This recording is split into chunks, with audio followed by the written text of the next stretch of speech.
Black Star Network is here. Hold no punches! I'm real revolutionary right now. Support this man, Black Media. He makes sure that our stories are told. Thank you for being the voice of Black America, Roland. Stay black. I love y'all. All momentum we have now, we have to keep this going. The video looks phenomenal. See, there's a difference between Black Star Network and Black-owned media and something like CNN. You can't be Black-owned media and be scared. It's time to be smart. Bring your eyeballs home. You dig?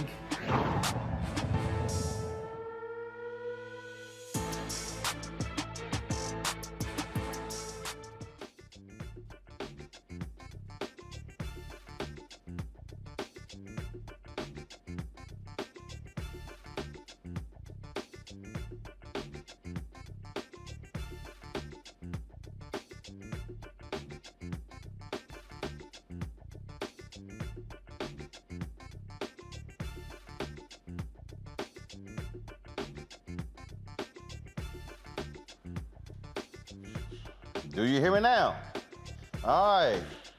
Had to turn it off, turn it on. All right, the vetting process, folks, for the next Supreme Court justice is underway. President Joe Biden says he has it down to 4 candidates. Also, folks, on today's show, we'll tell you about Louisiana's plan to keep black, but first of all, we discussed yesterday Louisiana's plan to keep black voters packed into one district. Also, the Louisiana House of Representatives, they're creating a select committee to investigate the death of Ronald Greene, the black man who was beaten by state troopers, and they covered up his death as well. When 2 white men began shooting at him, he was just doing his job. Tonight, the Mississippi FedEx driver and his attorney update us on the case where 2 white men have been...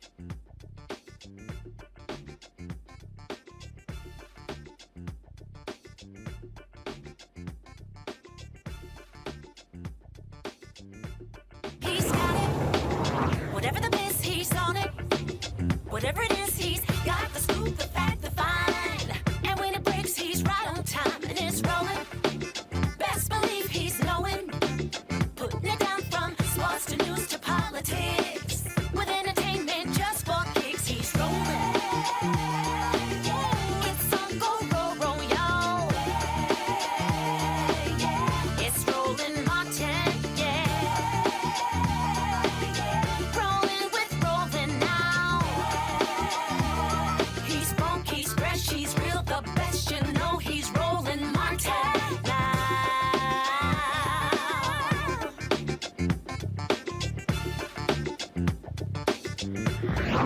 Martin. Good job, good pay, good life. Would you be willing to walk away from it to achieve real wealth? Well, that's exactly what this woman did, and boy, did it pay off. Once you make the decision that this is the direction that you're going to go in, I do believe that there's power in having a decided heart. Hear her story on The Next Get Wealthy with me, Deborah Owens, America's Wealth Coach, on Black Star Network. The leverage that the players have is that we cannot be replaced. These are the best basketball players on the planet. The league can't say, okay, you're all fired, we're going to get some more. Who's watching that, right? The dance is to make it not worth their while to lock us out. No one's making any money if you try locking these men out. And I said to Adam, you know, I don't mind a fight. That's what I do. Y'all want to lose all this money. Y'all want to swing? Right, let's do that. And, you know, there's some things you can say are unacceptable, and I think I can probably believe it. But when I say that there's something unacceptable, you should also believe it. At the end of the day, I know my guys aren't going to make any money if you lock us out, but you know what else? You're not either.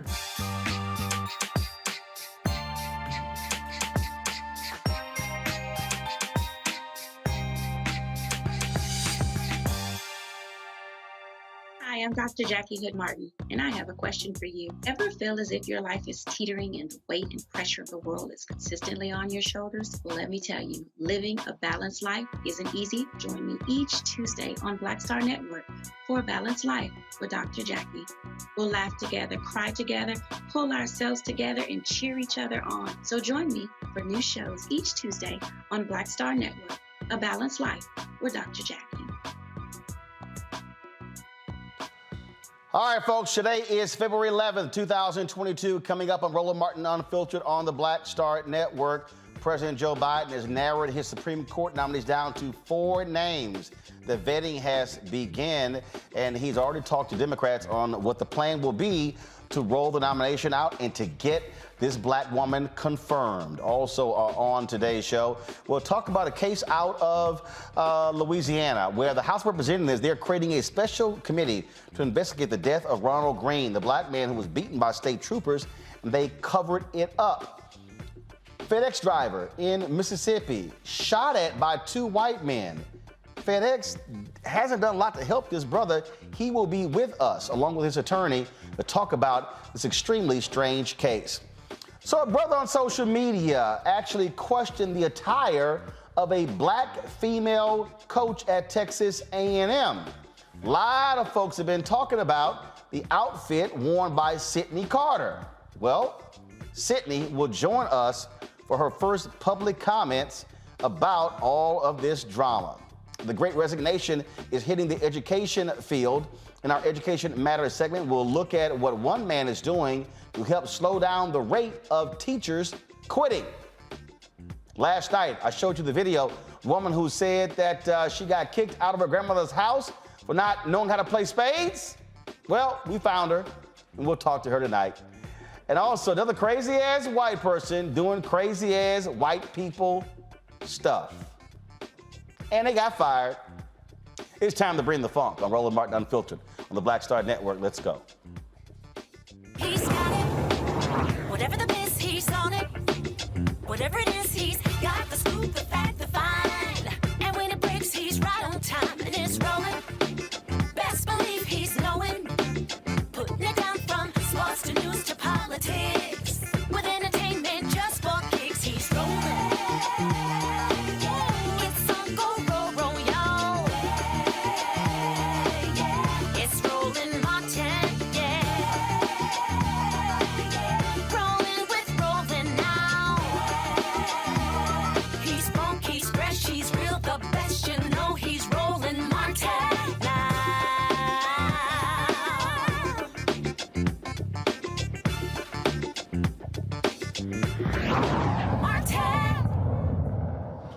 All right, President Joe Biden says he will begin interviewing the potential nominees for the Supreme Court Justice next week.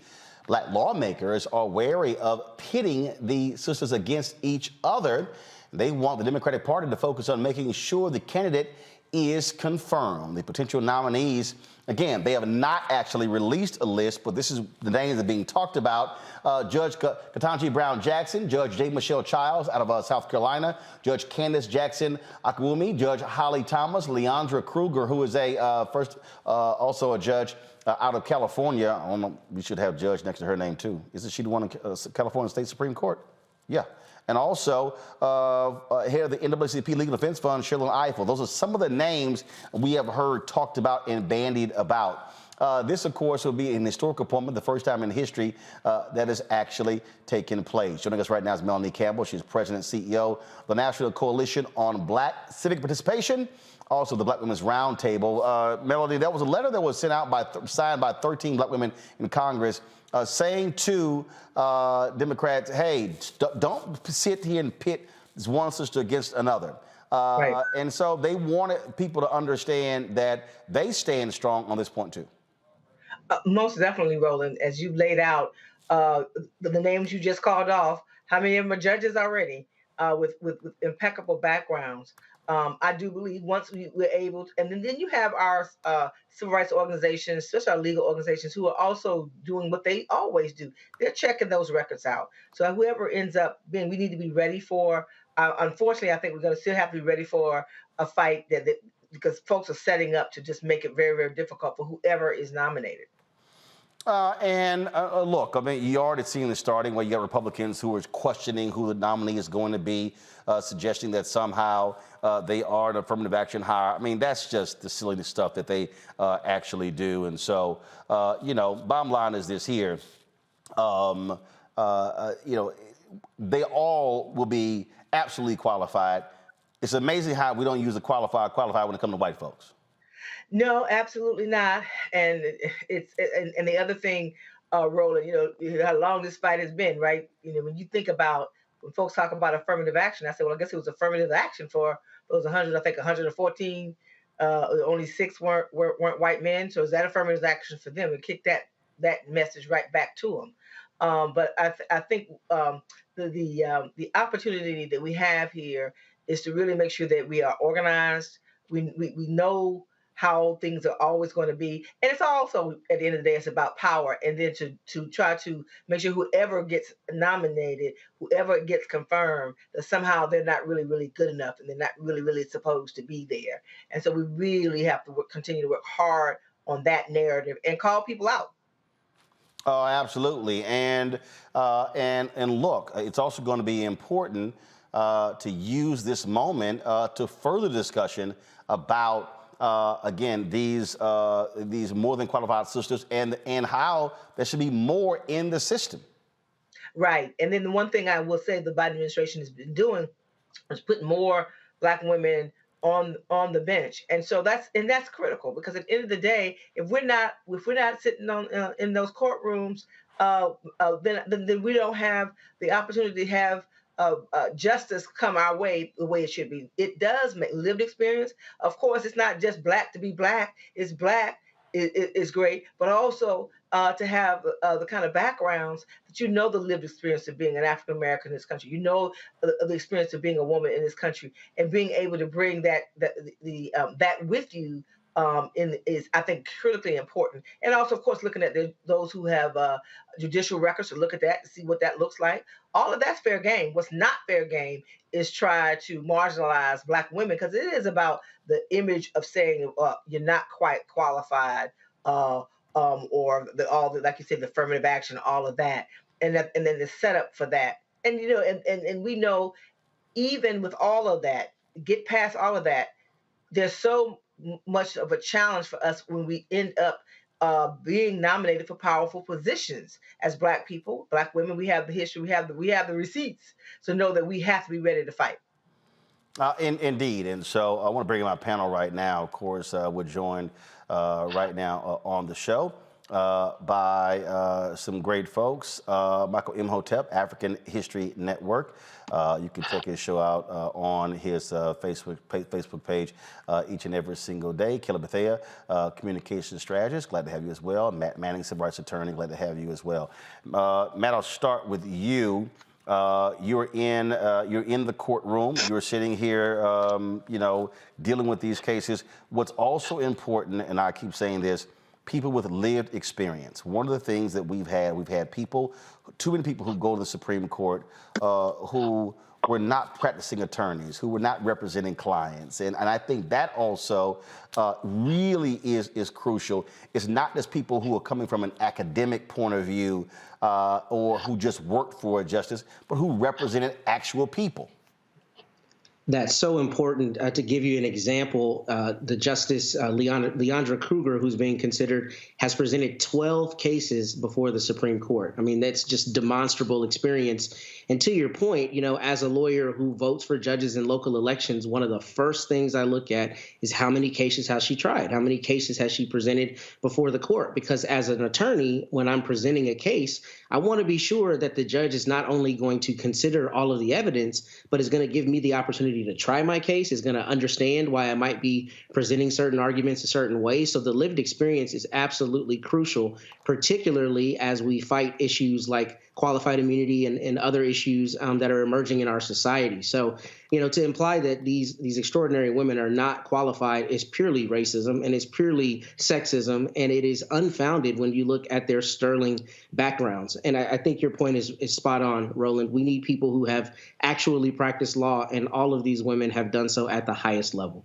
One of the things, Kelly, when we talk about looking at this here, as Melanie said, their records are going to be examined. You've got labor, big labor, very concerned about the cases that Judge Childs, that she represented when she was an attorney at a law firm, also her rulings. And so they're going to be looking at all of their records to get behind who they think is the best choice. And that's what you're supposed to do when you're vetting for a Supreme Court justice or any judge who is going to be appointed by another party. My only concern is, like how other panelists said and other pundits have said, do not pit these Black women against each other because, frankly, all of them are qualified for the position. I am excited to see who's going to be picked, but at the same time, we have a long way to go when it comes to equality across the board, especially when it comes to the judicial system. A main reason why people would possibly pin these women against each other is because so few Black people make these spaces, let alone Black women, in which none of these, no Black woman has ever entered into this space. So I understand the need for perfection, but at the same time, let's not put an undue burden on this panel of women who are already pretty much overqualified for this position anyway. Michael, look, we're living in this period of white fear where Republicans want to question anybody Black. You've got Dr. Lisa Cook, sister who's been appointed to the Federal Reserve. They're out here questioning her credentials, which are impeccable. I mean, this is the reality. Republicans are going to call any candidate who isn't a hardcore Republican. They're going to question everything about them and question their competency. Well, they're going to do that, Roland, but it's going to be, unfortunately, because of white supremacy and racism and because of a lot of scared white men, is going to be even worse for an African-American woman. But any of these women, any of them that are on the short list of 4, I have full confidence in, and they will wipe up the floor with the likes of a Tom Cotton of Arkansas, punk-ass Ted Cruz out of Texas, Southern fake country accent John Kennedy out of Louisiana, who said he wants a Supreme Court justice who knows the difference between a J. Crew catalog and the U.S. Constitution. But last time I checked at supremecourt.gov, when it comes to the attending a law school, does a lawyer, does a Supreme Court justice have to attend a law school or something like that? You've had Supreme Court justices in the past who got confirmed, and they didn't attend a law school. Now, they got the last justice to be appointed who did not attend any law school was James F. Burns, 1941, 1942. He did not graduate from high school and taught himself law, passing the bar at the age of 23. Yes, that was a long time ago. But you got a history of, there's been 115 Supreme Court justices, only 6 have been non-white men. So they've had affirmative action since about 1789, 1790. So a lot of this nonsense, we really need to push back on with the facts as well. People can go to supremecourt.gov and look at this information as well, because there's a lot of disingenuousness out here, just like that fake crack pipe story that was running on Fox News as well. Okay, so we really need to push back on this also. Melanie, you made a point about what the civil rights groups do. Explain to people who don't understand how, now granted, for many reasons, this wasn't done when Elena Kagan was appointed under Obama.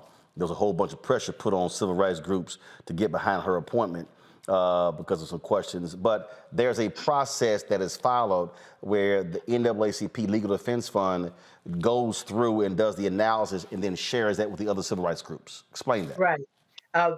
And you're right, Roland. NAACP Legal Defense Fund, Lawyers Committee, and then the other groups. And so they take the time to really go through their records of what kind of cases have they either prosecuted or defended, whatever the case may be, so that you have an idea about where they stand and how they look at the Constitution and how, and there's nothing is a 100% guarantee, but that they take it very seriously, and it helps those of us who are advocates to have the facts and not just what we hear on a Twitter or tweet or what somebody says, on a soundbite, that we really have the kind of information that we would need to know whether that person would be great for the bench. And I tell you, man, you had me having flashbacks. So we're not going to go back to that. I'm moving forward. And glad that we're at this moment. Well, I mean, look, I get it. I mean, but we also it needs to be made clear. I've talked about it. That the reality is the Obama administration, look, they didn't like black criticism when it came to their picks, but the reality is black organizations were there to fight for black people. And I kept telling, you know, we pushed a lot of, you know, we pushed on it, and it was one of the things, and I've said it publicly, and I won't back down from it. It was one of the disappointments that we had as black women, that never happened under the administration. But we're sure glad it's happening now. All right, Melanie Campbell, I appreciate it. Thanks a lot. Thank you.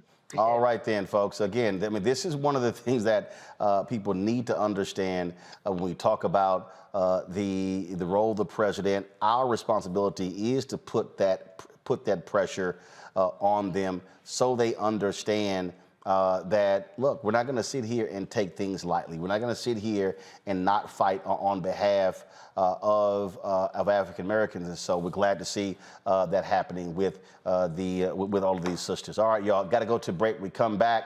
We're going to talk about a story of misogyny, sexism.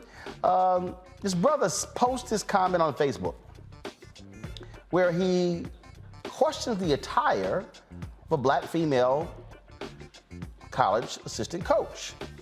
Man, folks have talked about this story all over the country. It's been blown up social media. Well, that sister, she will join us. Sydney Carter, Texas A&M University, publicly talking the first time about this. Can't wait to have this conversation with her. You're watching Roland Martin Unfiltered right here on the Black Star Network.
Good job, good pay, good life.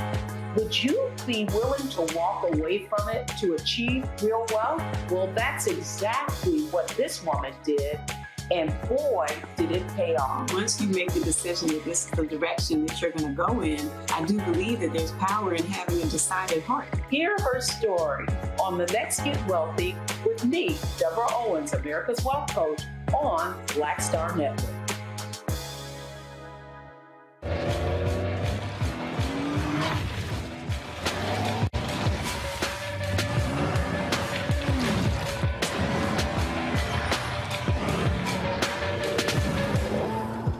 Pull up a chair, take your seat at the Black Table with me, Dr. Greg Carr, here on the Black Star Network.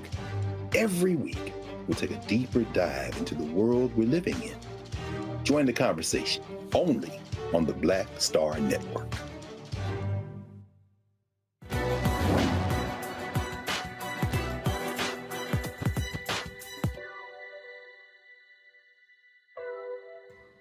My message is about changing our way of thinking about women in abuses of power. Law professor Anita Hill.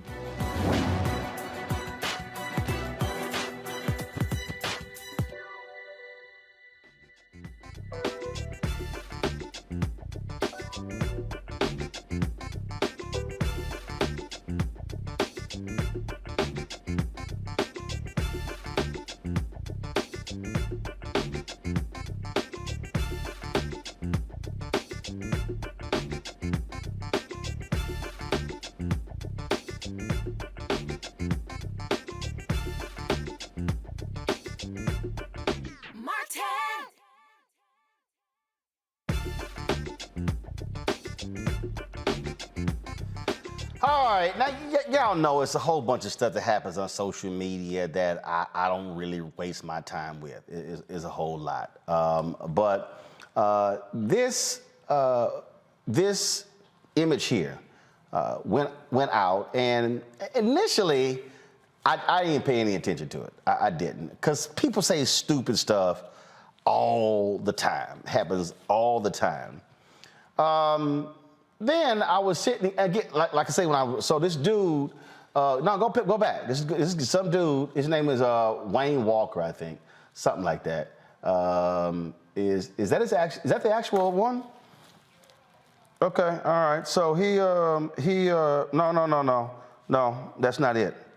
That's not it. So he's on Twitter. He's also on Facebook, and so the initial post actually was on Facebook. And again, the guy's name is Wayne Walker. And so he posted that particular image there. And let's see. See, you guys, do you see my computer? Okay, so this is the actual original post, this guy, Wayne Walker. Okay, so he posts this. And so he goes, Sydney Carter, women's basketball coach, is her outfit appropriate as a basketball coach? That's the question he threw out. So I'm totally ignoring it. And then somebody hit me, and they said, Roland, what you think about them talking about Sydney? I was like, hold up, from A&M? So Sydney Carter played on the Texas A&M 2010 national championship team. I was actually at the game, huge supporter of them, so familiar with Sydney. Obviously, you see me rocking my Texas A&M gear. And so I hit her up, and I said, hey, would you like to talk about this? Because a lot of folks have been weighing in, lighting into homeboy. And he actually sent me a tweet. I can't believe y'all making all this noise, because I asked a simple question. Well, that question has pissed a lot of people off. She has not talked publicly about this. She said she definitely wanted to come on. So welcome to the show, Sydney Carter. What up, Sydney? Hi. Of course, it's been a long time since I've seen you, and of course, running with your running buddy Sydney Colson, that crazy girl. So you're there in player development at Texas A&M with the women's basketball team, helping with recruiting as well. And so let's talk about this here. A lot more people know you today than know the role you played on helping A&M win the national title in 2010. So let's first just talk about what your life has been like for the past few days. I mean, I just wanted to wear my turtleneck and pink pants, like I do every game. But it's been, I won't say overwhelming, because it hasn't been overwhelming. I really have not cared much about if somebody has anything to say about what I wear, because I post every game outfit. But it's been interesting, to say the least, because I just didn't think, this was something that I do every time, like I said, so I just didn't think that it would happen like this. I saw it happening, and I was just like, I just got on pants and a shirt. And we're showing some of those a collage of some of your outfits. And yeah, if you look at your Instagram page and your Twitter page, you have photos of you wearing all kinds of different outfits. But what really bugged folks, a lot of people, and I'm talking about, there have been comments on Facebook and Twitter and Instagram.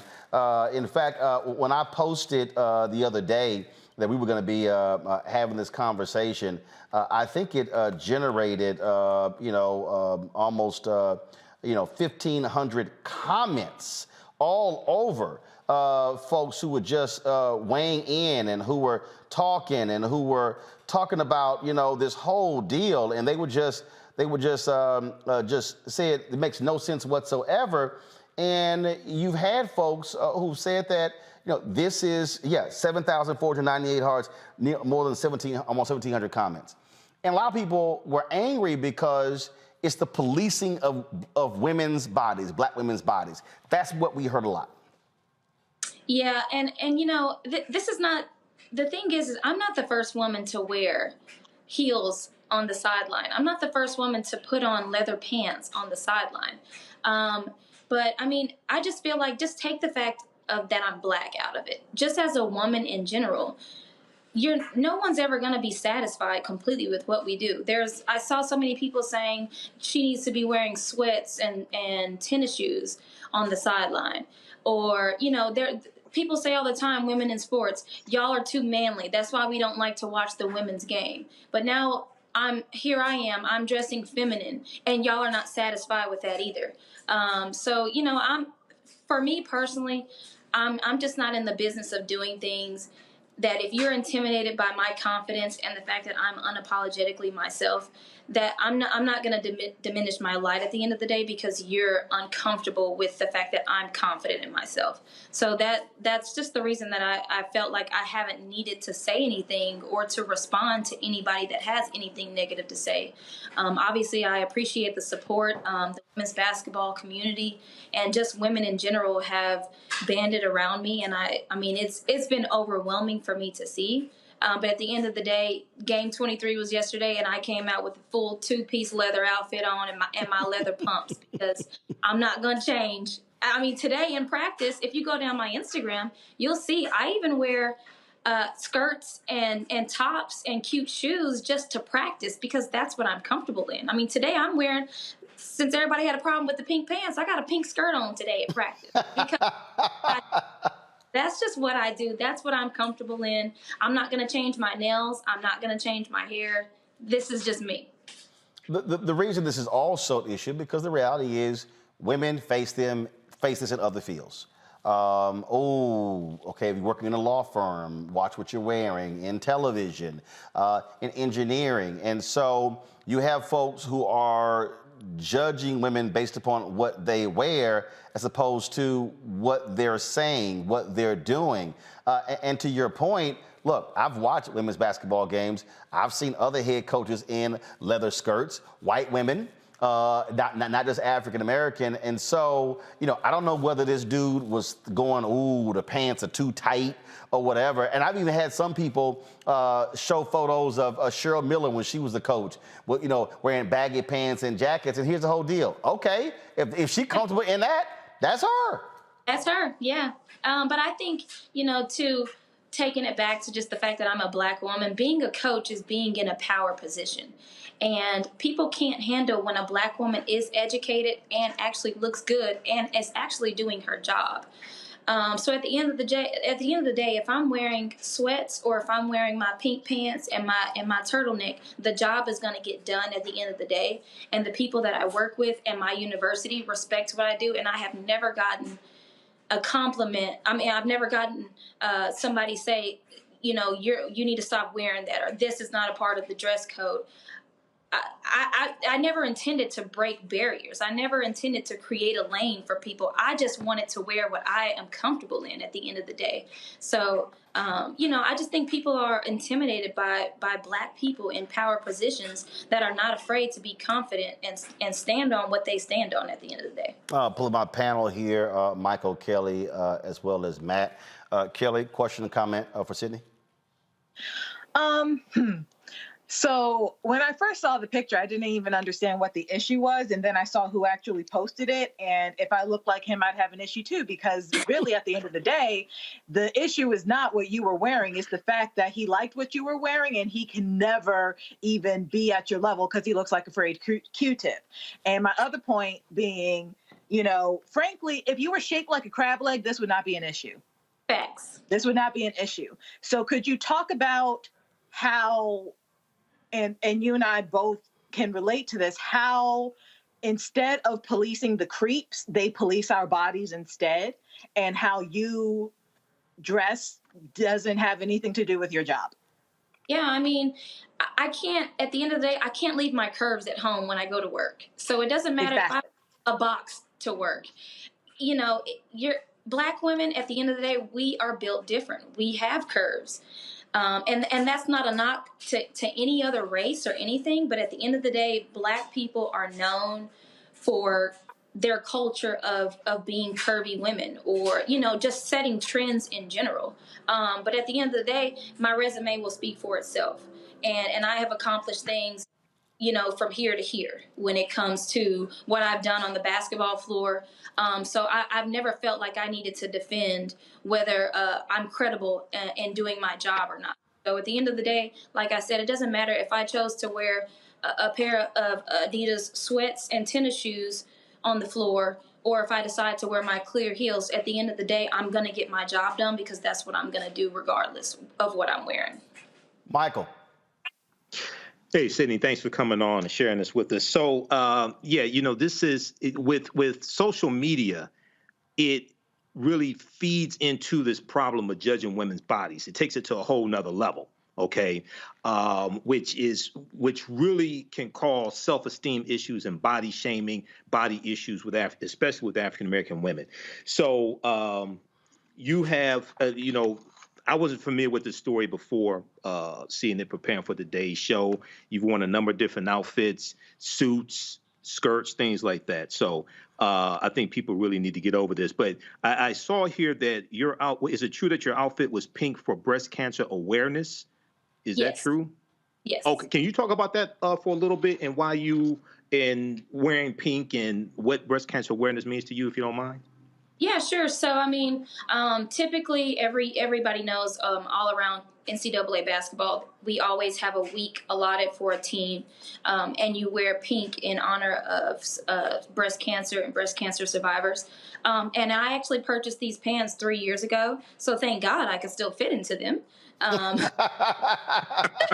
That's real. Yes. We're supporting the cause of bringing awareness to breast cancer. So I hope that, one, this has done that. But I mean, breast cancer, obviously it hits home. And a lot of people actually don't know men can suffer from breast cancer as well. Mm-hmm.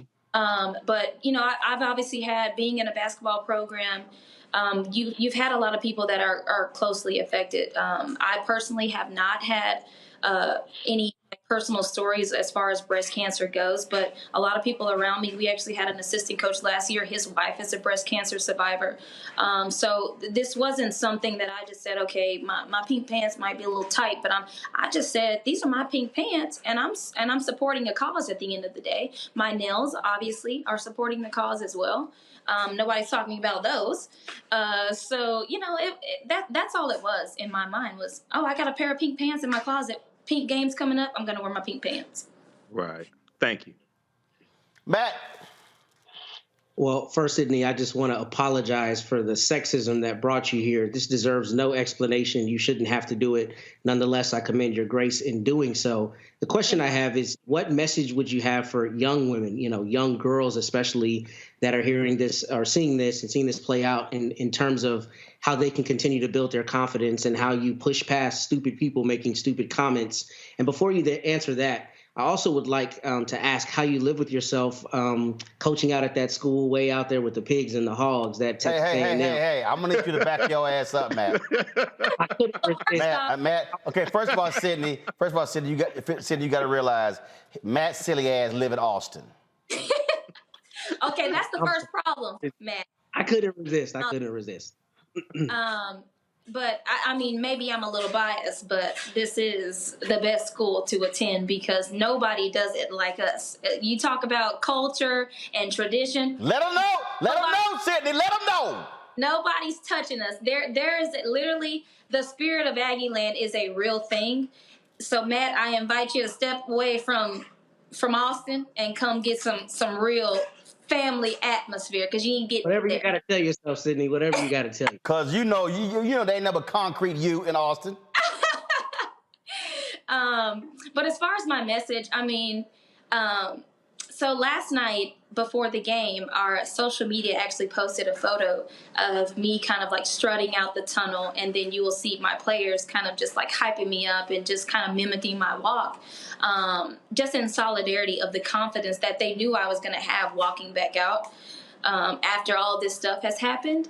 But I think the biggest thing is that I want people to know that like what I live is just a reality for me. I'm not going to say something and not live it at the end of the day. So if I have a message, it's just that if you see me, I hope that you understand that you can actually be yourself.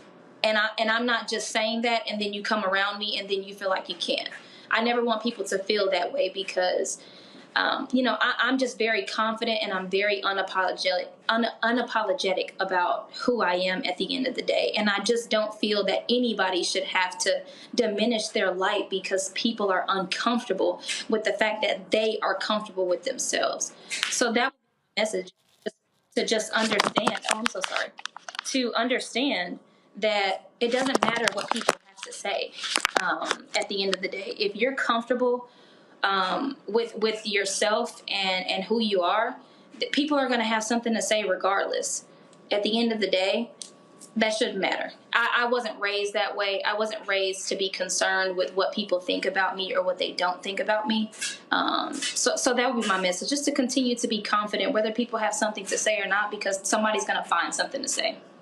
This is the photo you were talking about as they were coming out. And so, yeah, you could tell in the photo you got your strut on. Yes. And so we see that. Now, what often happens when these things do go viral, you have different companies and other folks all of a sudden who see it and all of a sudden like, so you been getting phone calls from any clothing companies or designers since this story has gone viral?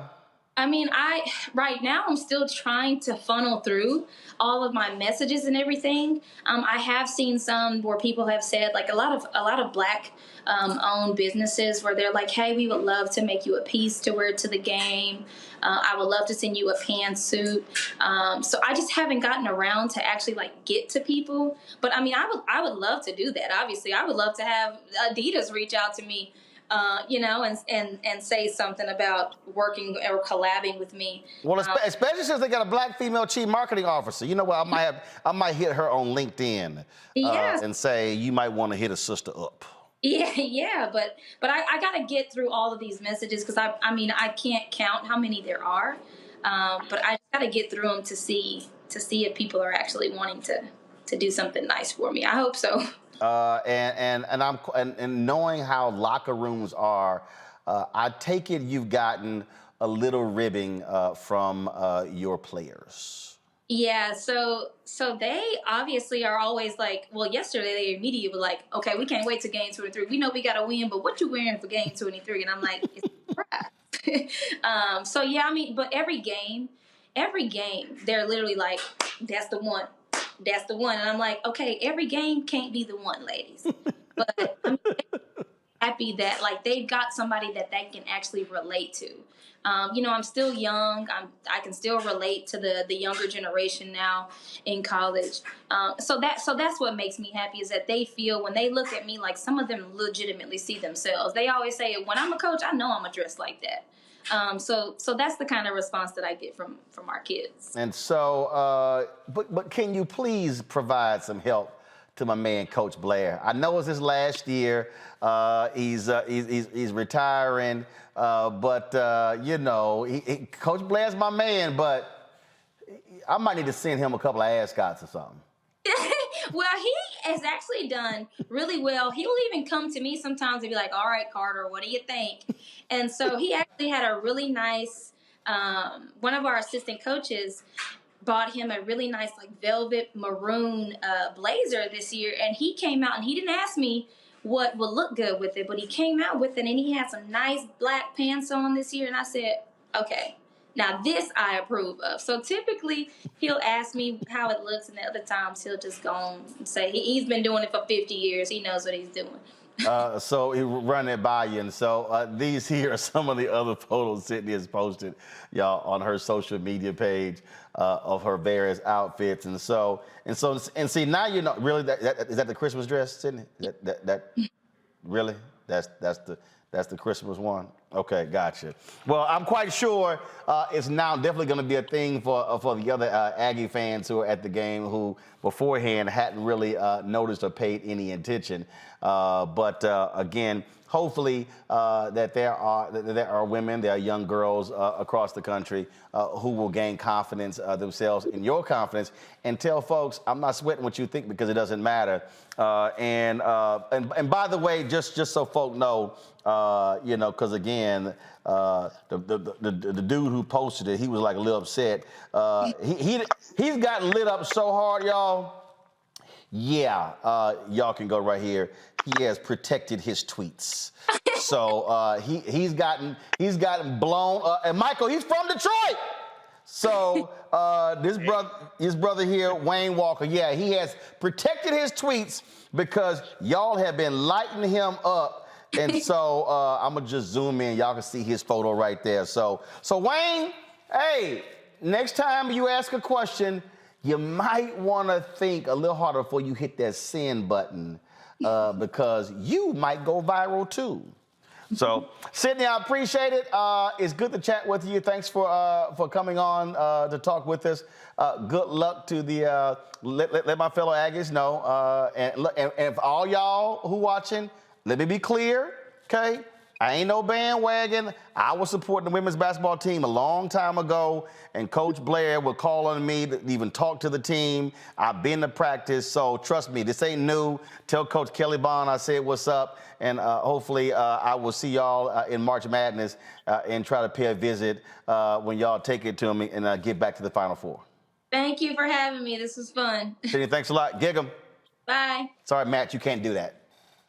I don't want to do that. Yeah, you can't do that because and you know black and burnt orange don't go together. You know that. Oh my goodness. It don't go together. It don't only on Halloween does it go together. Yes, that's how we do it. All right, y'all. We gotta first of all, we're gonna be taking y'all phone calls. I'd love to hear what y'all have to think about what Lil Wayne Walker had to say. Like I say, y'all, he is protecting his Lil Wayne Walker in Detroit. At Wayne Walker 279, yeah, they've been lighting his ass up for the past few days. And so he tired of getting beat. I don't even know what his Facebook page is, but he feeling that heat. Give us a call, y'all. Show the number, let's bring it up. Remember, only Bring the Funk fan clubs members can call in. That's a perk. So give us a call, y'all. 202-890-1199. 202-890-1199. Love to hear y'all thoughts about this issue or even some of the other topics we've had thus far. And so please give us a call. Again, 202-890-1199. Also support us by downloading our app. The Black Start Network app, folks. Things have been going great. We've already surpassed, let me get right here. We've already surpassed 30,000 Apple phone, Android TV, Apple TV, Roku, Amazon Fire, Xbox One, Smart TV as well. And so we appreciate that. And also, if you want to support us in what we do, join our Bring the Funk fan club. Your dollars make it possible for us to do what we do.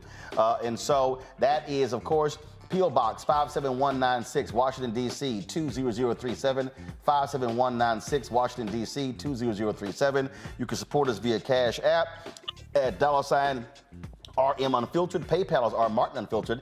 Venmo is RM Unfiltered. Zelle is Roland at RolandSMartin.com. Roland at RolandMartinUnfiltered.com. And as I said, we have surpassed 30,000. No, I'm not showing it right now, y'all. Don't pull that scholarship up. Thank you very much. We have surpassed 30,000 downloads for the app, and so we want to now target 50,000. Thank you very much. So our next goal is 50,000, and so let everybody know, pass the word, download the app. It's all about giving you the news and information you're not going to find anywhere else. I'll be right back.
Hi, I'm Dr. Jackie Hood Martin, and I have a question for you. Ever feel as if your life is teetering and the weight and pressure of the world is consistently on your shoulders? Well, let me tell you, living a balanced life isn't easy. Join me each Tuesday on Black Star Network for a Balanced Life with Dr. Jackie. We'll laugh together, cry together, pull ourselves together, and cheer each other on. So join me for new shows each Tuesday on Black Star Network, A Balanced Life with Dr. Jackie.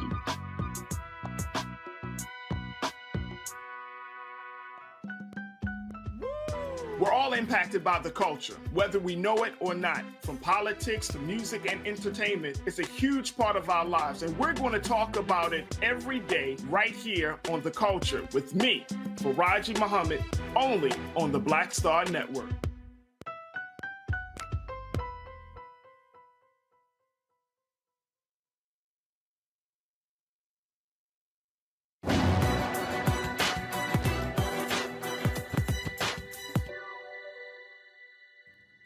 There is no shortcut to utopia. Writer Claude McKay.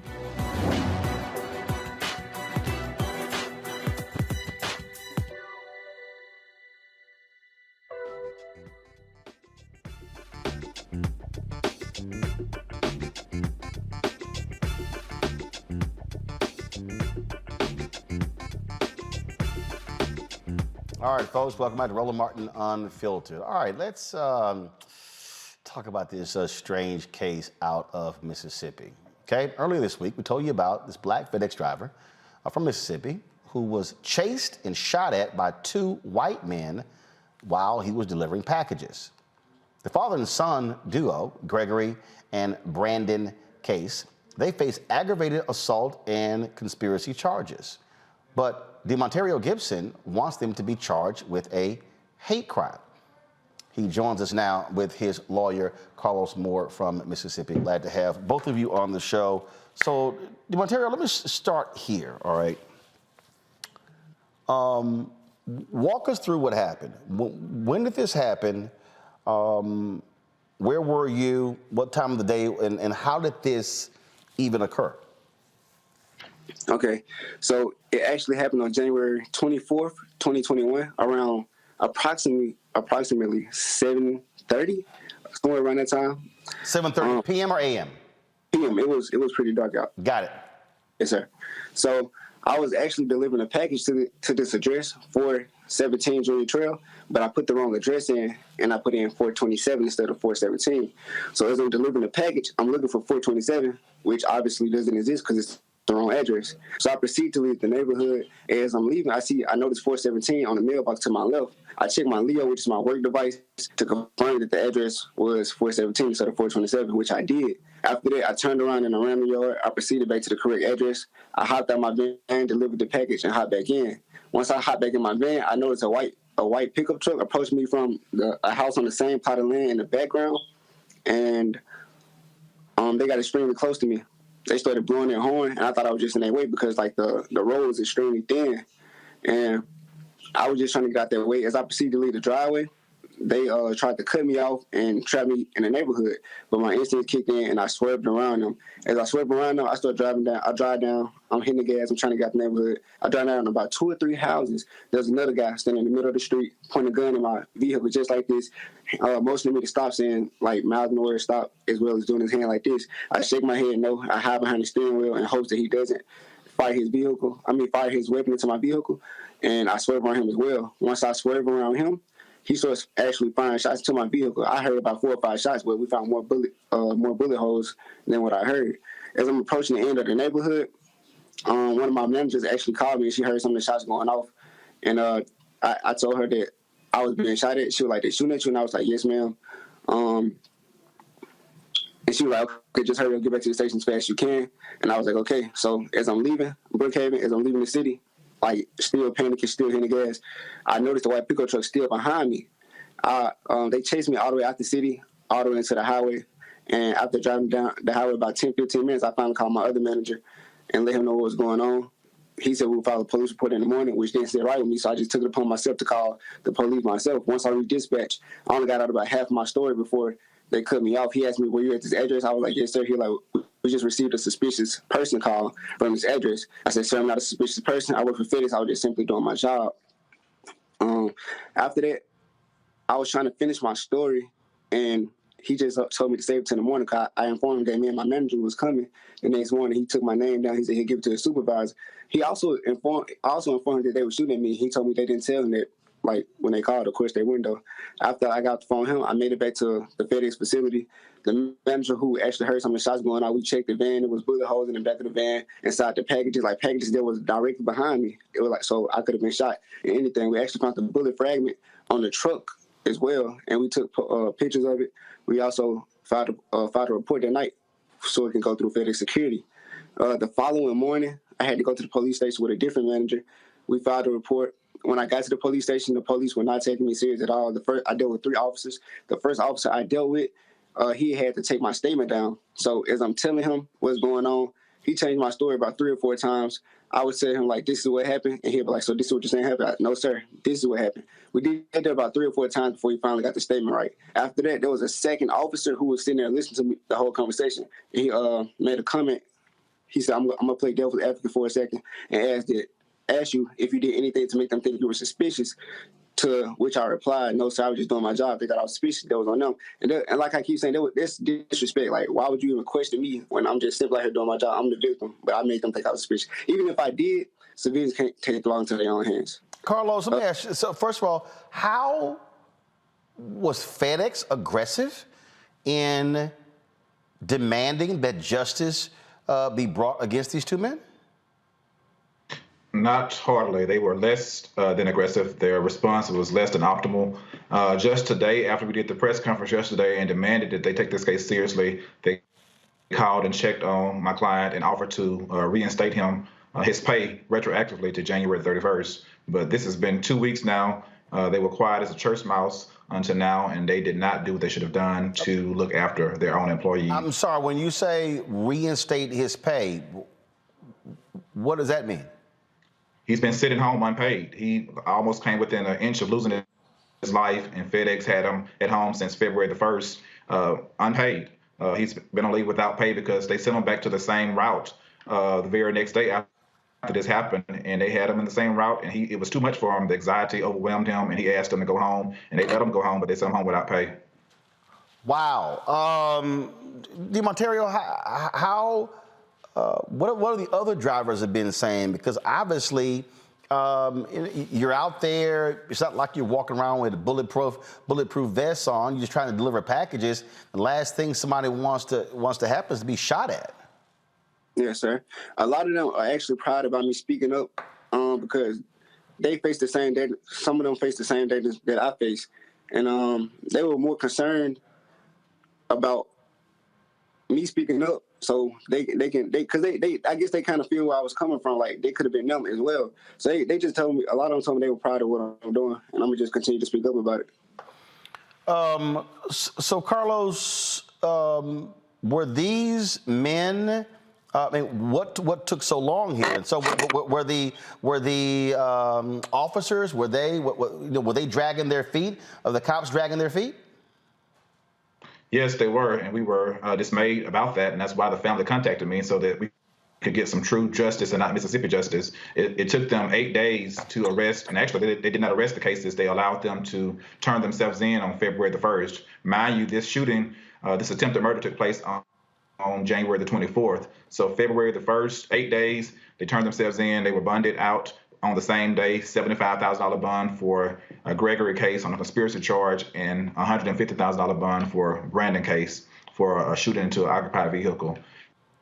We believe the charges need to be immediately upgraded to attempted murder because that's what it was. Attempted murder. Had the roles been reversed and Mr. Gibson shot at them, he would have been immediately arrested for attempted murder. That is just shocking and stunning. Go to my panel. Start with you, Matt. Matt, any questions for DeMonterio and Carlos?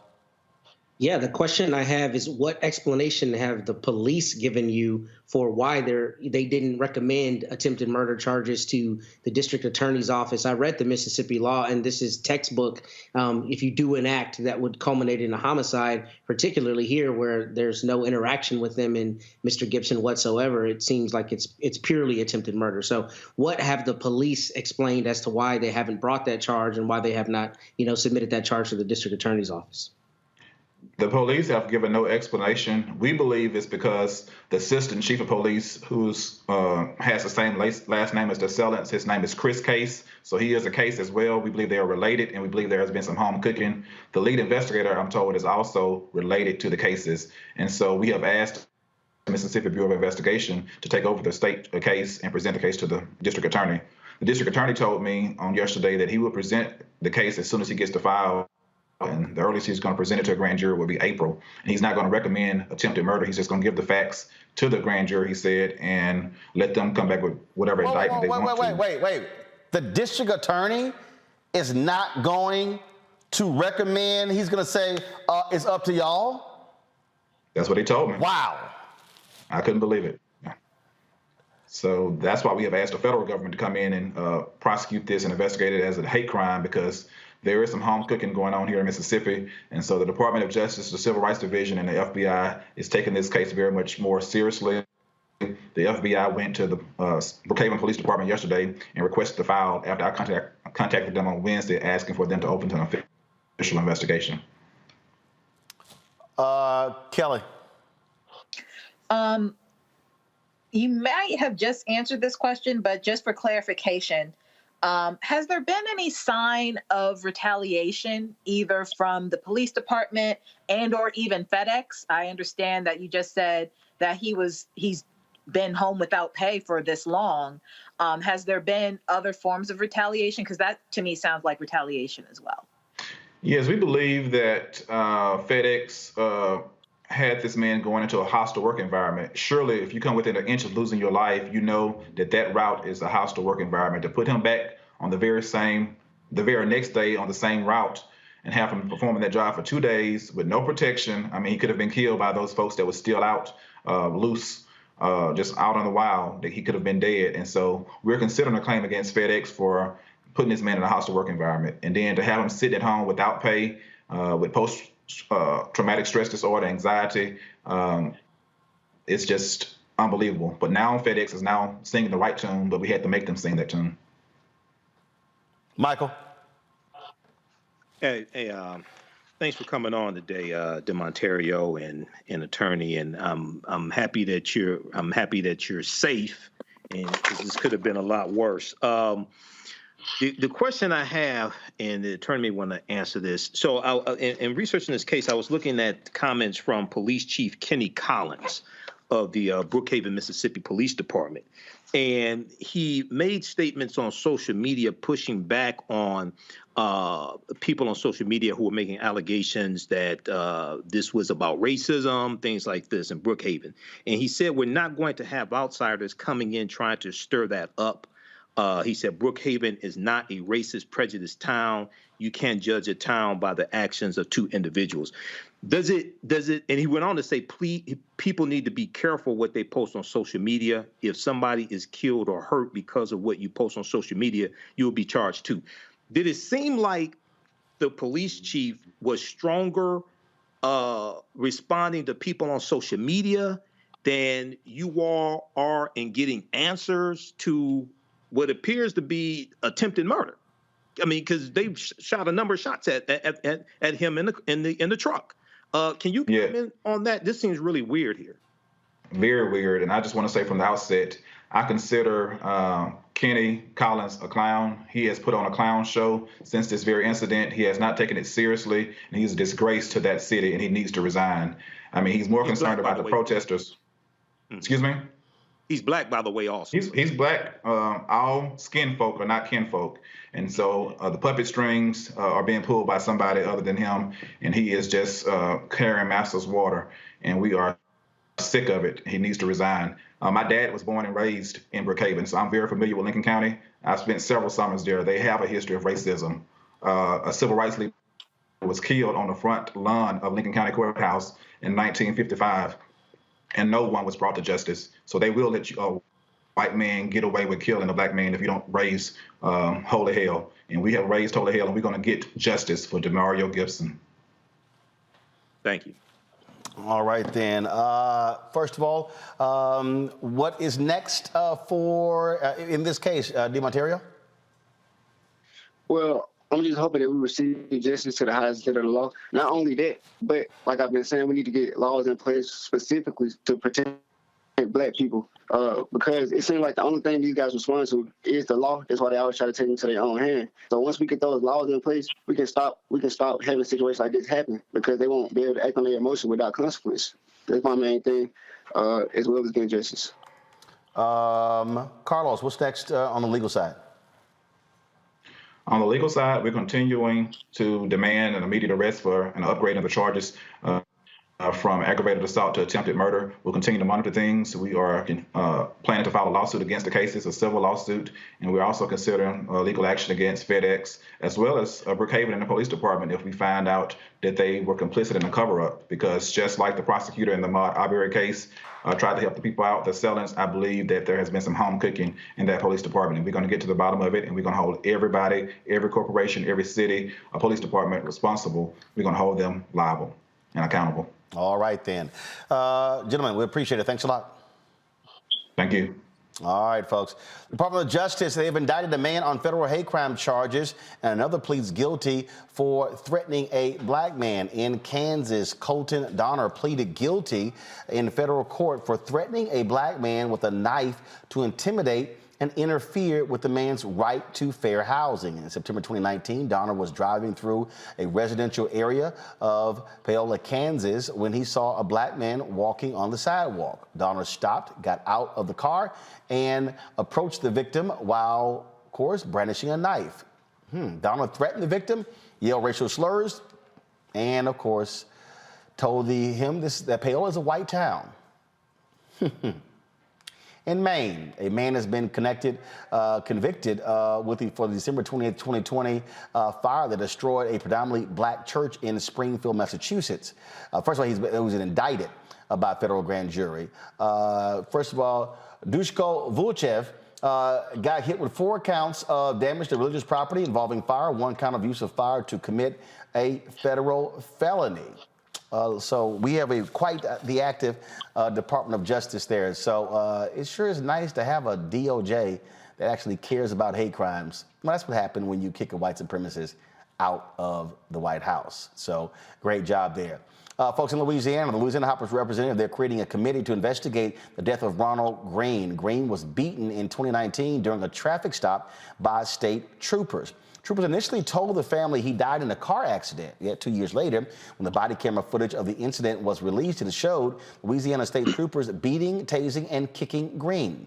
The Associated Press found a text message indicating Louisiana Governor John Bel Edwards was aware of Greene's deadly encounter with state troopers hours after it happened. Edwards, of course, denies these claims. As I said there, Matt, when you look at these cases, when you heard what Carlos said there, when we talked about the case with Tanisha Campbell yesterday, this is why, for people who don't understand the importance of voting, okay, you can sit here and be pissed off all you want to at President Joe Biden for whatever he said, what he hasn't done, but here's what I do know. There's a 180-degree change in the Trump Department of Justice compared to the Biden Department of Justice. To have Kristen Clark leading the Civil Rights Division, to have Vanita Gupta, former head of the Leadership Conference on Human and Civil Rights, as a number 2, these things matter. And so for the people, and again, people come at me all the time, oh, you sitting here, man, there's no big deal. Hell no, okay? Hell no. And yes, the Department of Justice, they are looking at the Tanisha Campbell, following that particular case. They're following these other different cases. And so it's important to have a responsive DOJ that cares about civil rights. It absolutely is. It's important to have a responsive DOJ, and it's important to have a DOJ that has lawyers that have been in the trenches, that know not only how to prosecute these cases, but know how to investigate these cases and know when they've got evidence that they need to bring a case forward and need to prosecute to the fullest extent of the law. Look, elections matter. Case in point, that prosecutor saying he's going to go in and not recommend attempted murder charges, I have presented to grand juries. The defense attorney has no right to be there. It's just the prosecutor. A prosecutor can literally say whatever he or she wants in the grand jury. The reason that's important is if you want an attempted murder charge, you go in and say, we think this is attempted murder. Please return a true bill for attempted murder. So when you have lawyers that know that and lawyers that are actually committed to justice, you're going to have better outcomes. And that's why I'm encouraged that the DOJ is looking at all the cases that you mentioned, because we can have greater assurance they're going to find justice in those cases. We say it over and over and over again, Michael. Elections have consequences. And so if people want to sit here and play games, I'm telling you right now, consistently, a Republican presidency will mean a Department of Justice that is going to side with cops and law enforcement over citizens, especially black people. Absolutely, unless those cops and law enforcement are actually investigating the president, like the traitor-in-chief, Benedict Donald. Absolutely, and one of the biggest things, man, one of the biggest problems, and we see this consistently, especially with African Americans. Some of them mean well, others are just social media pimps and whores, but I didn't mean to say that anyway. A lot of times people want something, but don't know the process to actually get it. And there's a big disconnect. Like if you talk to people who say we're not going to vote unless we get the George Floyd Justice and Policing Act. Well, you do realize the only people that voted for the bill were Democrats, right? In the House of Representatives. That bill passed the House of Representatives March 3rd, 2021 by a vote of 220 to 212. All the Republicans voted against the damn bill. And the one Republican who did vote for it said he made a mistake and he tweeted he was going to change his vote. So let me get this straight. You're going to let the people who consistently vote against your own interests take back control of the House and the Senate? See, we don't understand the process of follow through after the election is over with. And this is why I encourage everybody and my listeners of the African History Network show, go to congress.gov, because at congress.gov, all these bills that you say that you want passed, you can, one, read a summary of the bill. Two, more importantly, you can see who voted for the bill and who voted against the bill. So if your members of the House of Representatives or your two members of the U.S. Senate keep consistently, overwhelmingly voting for bills that you advocate for, why the hell would you let them get voted out of office? Because most likely they're going to be replaced by somebody who's against your interests. And then if you have members of the House or Senate that keep voting against your own interests, you got to vote their asses out of office. So we don't understand a lot of these simple things. A lot of folks don't get it, but that's one of the reasons why we are here, because we're going to keep making it plain for people to understand. All right, folks, when we go into a break, we come back, we're going to take your phone calls. You want to share your thoughts about any of these stories, give us a call right here, folks, on Roland Martin Unfiltered. The number to call is 202. Let's show it, please. All right, then. Graphic machine froze. There we go. 890-1199. 202-890-1199. And so I'm going to take your phone calls, and we come back after this next break. You're watching Roland Martin Unfiltered right here on the Black Star Network.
Good job, good pay, good life.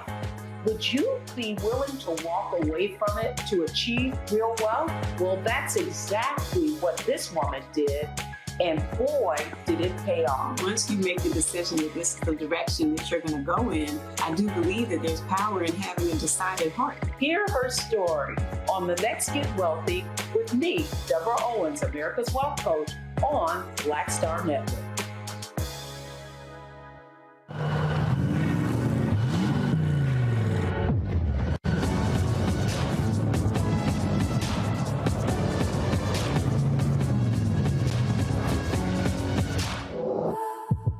Pull up a chair, take your seat. The Black Tape with me, Dr. Greg Carr, here on the Black Star Network. Every week, we'll take a deeper dive into the world we're living in. Join the conversation only on the Black Star Network. My name is Charlie Wilson. Hi, I'm Sally Richardson Whitfield. And I'm Dodger Whitfield. Hey everybody, this is your man Fred Hammond, and you're watching Roland Martin, my man, Unfiltered.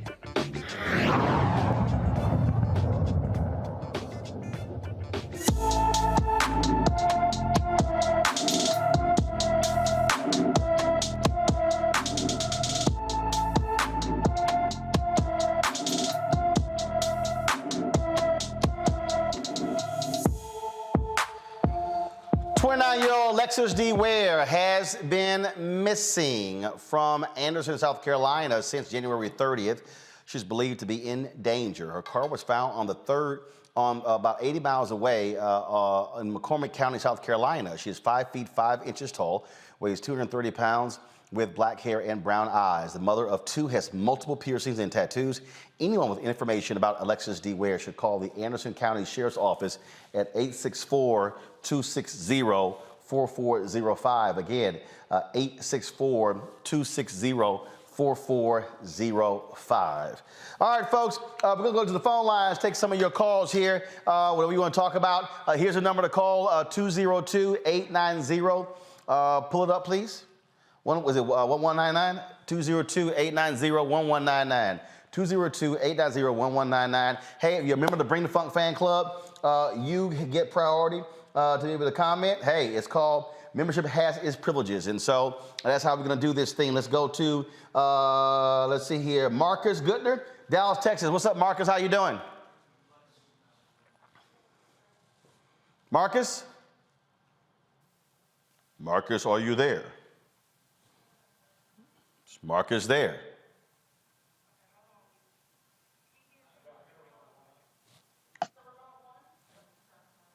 Marcus, you there?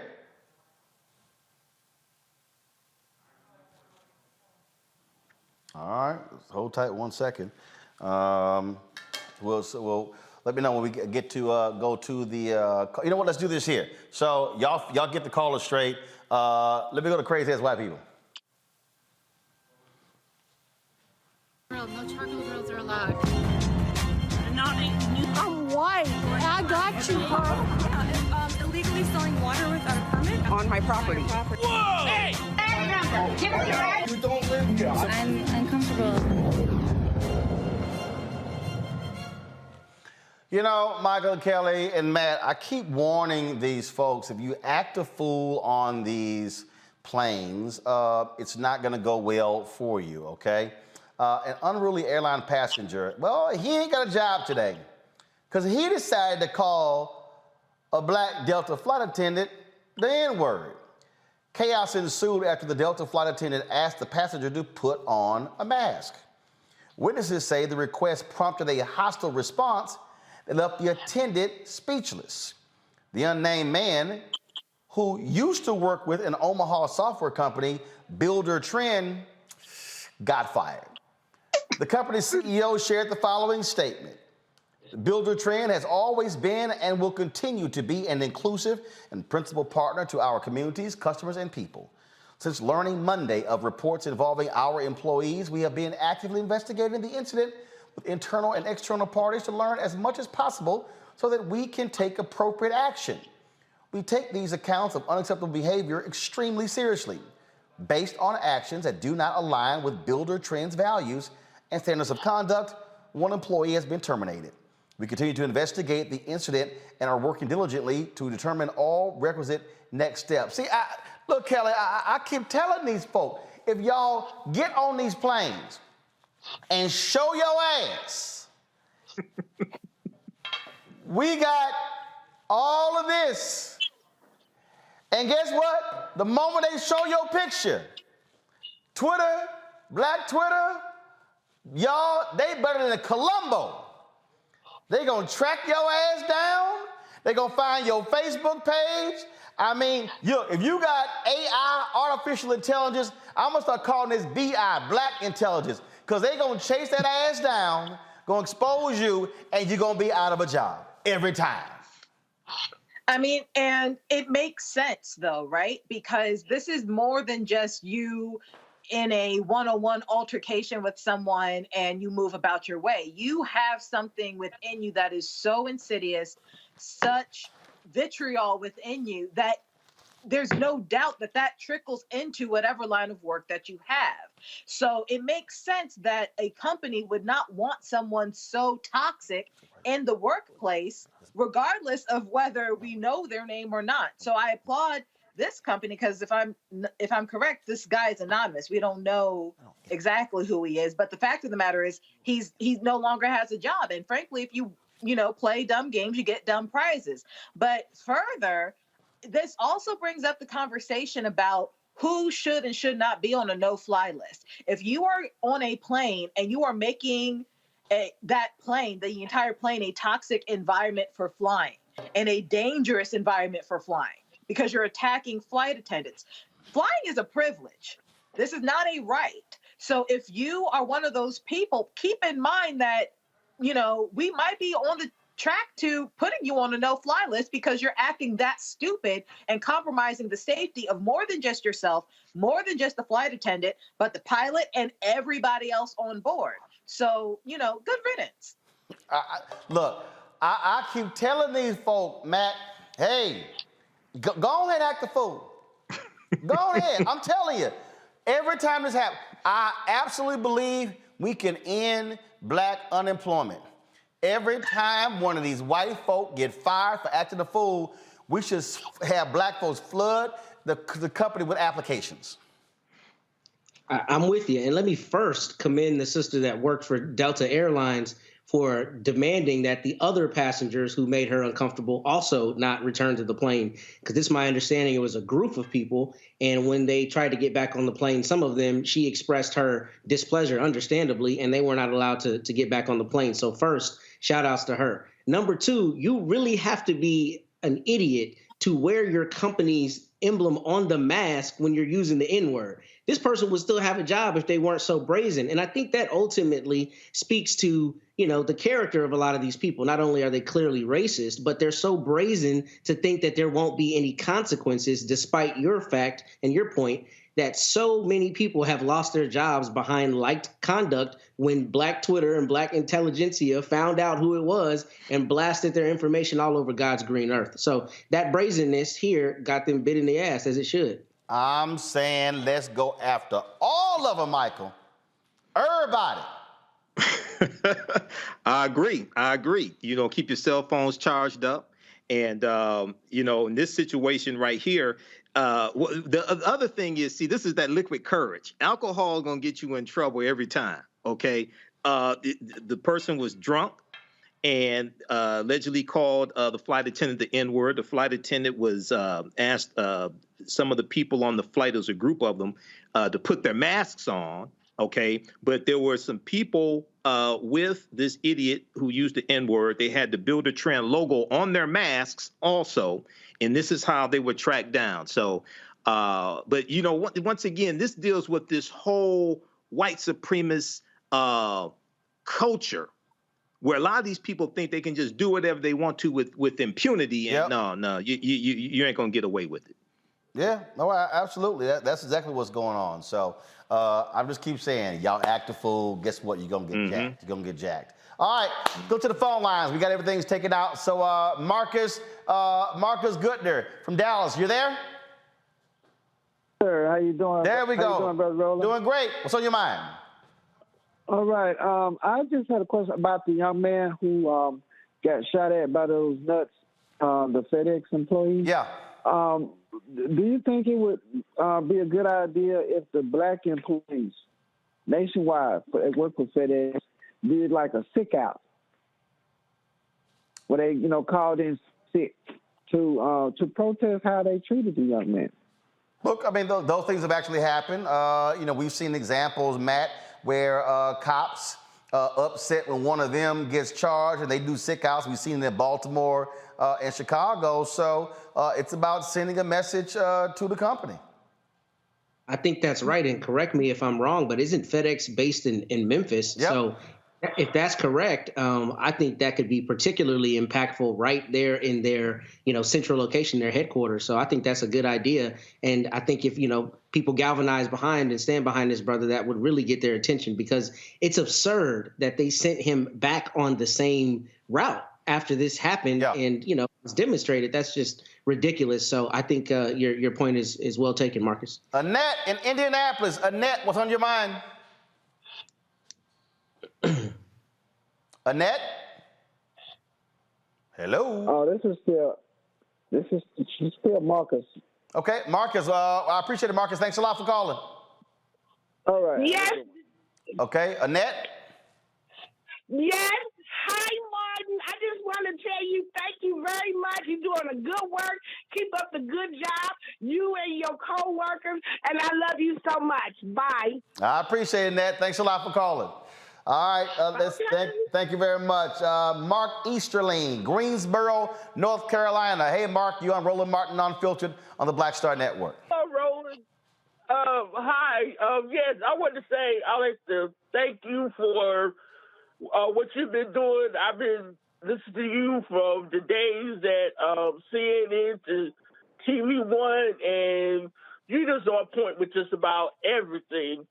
And I was thinking the story when you was talking about the woman yesterday that passed into jail. Mm-hmm. This is exactly why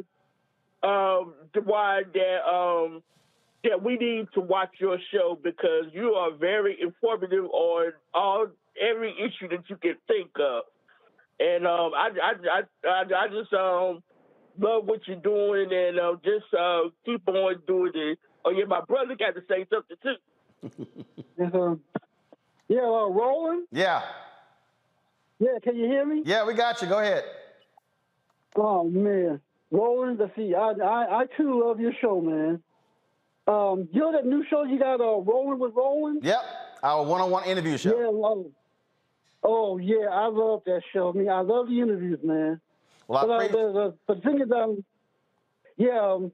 there's a couple of people that I wish that you've gotten to.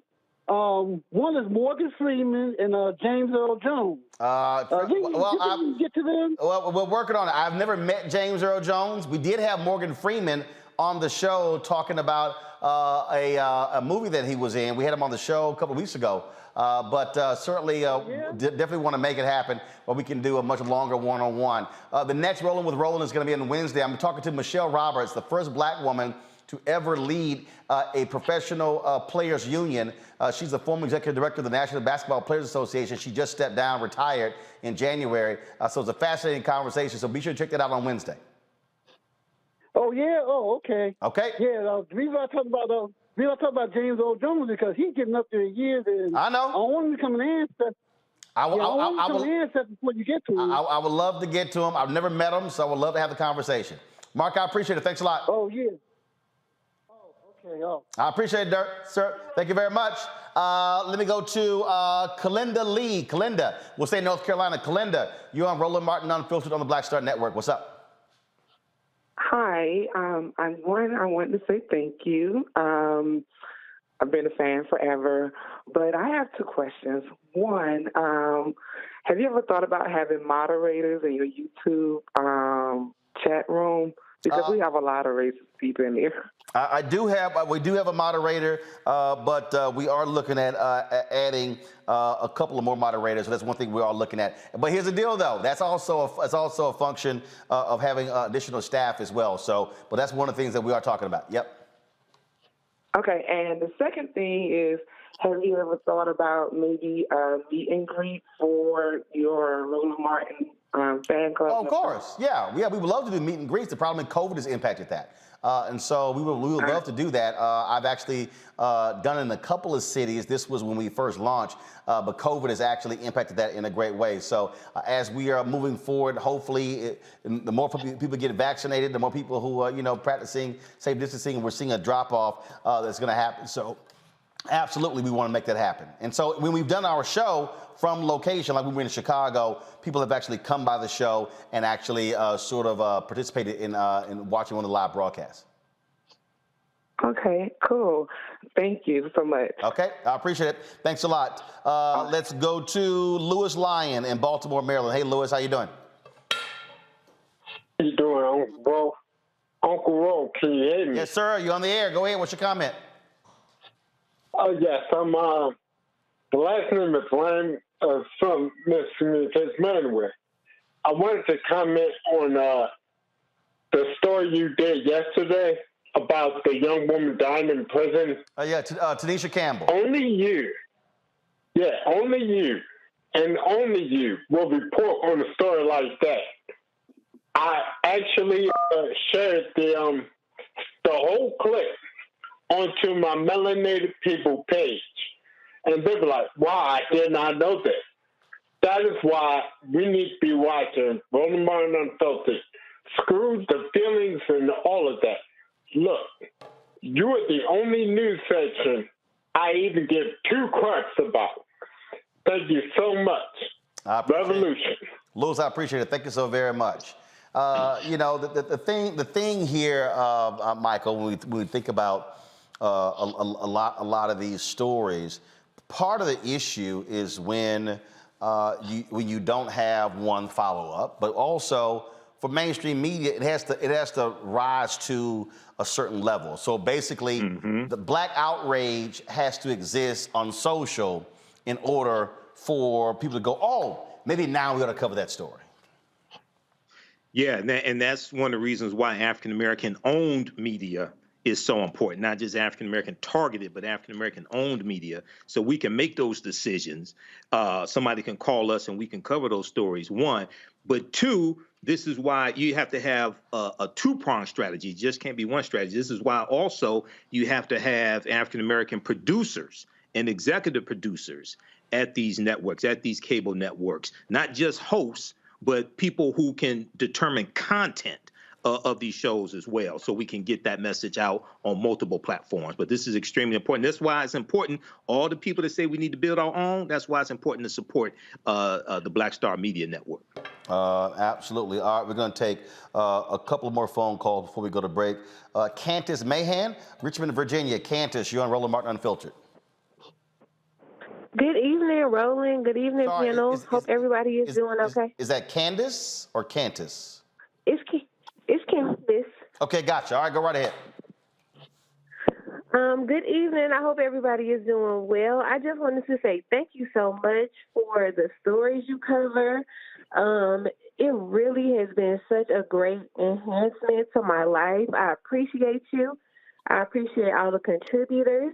I want to give a special shout out to Dr. Malvo and Dr. Carr. I love y'all. Y'all can adopt me.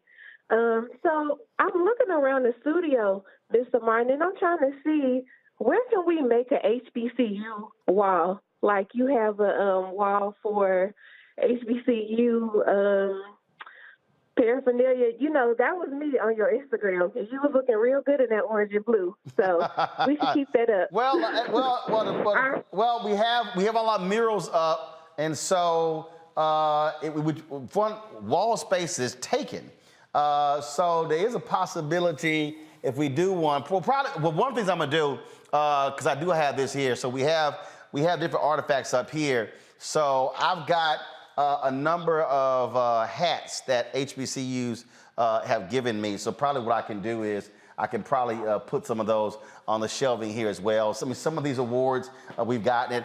When we did the tour in here, and in our kitchen, there are three of the honorary degrees that I've gotten 6, but 3 of the ones that we have are from HBCUs, and so we have HBCU stuff sort of all over. So there's no one particular place. And so we've got awards down the hallway. We got some other stuff on the wall there. And we're still adding to the studio. And so we're still adding pieces to it. So that's all possible. But remember, that's also why I wear the gear. So by wearing the gear on the show, you're also seeing it as well. That's true. All right. Well, keep up the good work, and I appreciate everything you do. Take care. I appreciate it. Thanks a lot. Let's go to, let's see here. Richard Ware. Richard is in Dallas. Richard, what's up? Yeah. Hey, Roland. Yep. How you doing, brother Roland? Great. How are you? Yeah, I'm in Dallas, Texas, but I'm from Detroit, Michigan, and I'm also a good friend of Wayne Walker. Oh. And I just got to come in and represent.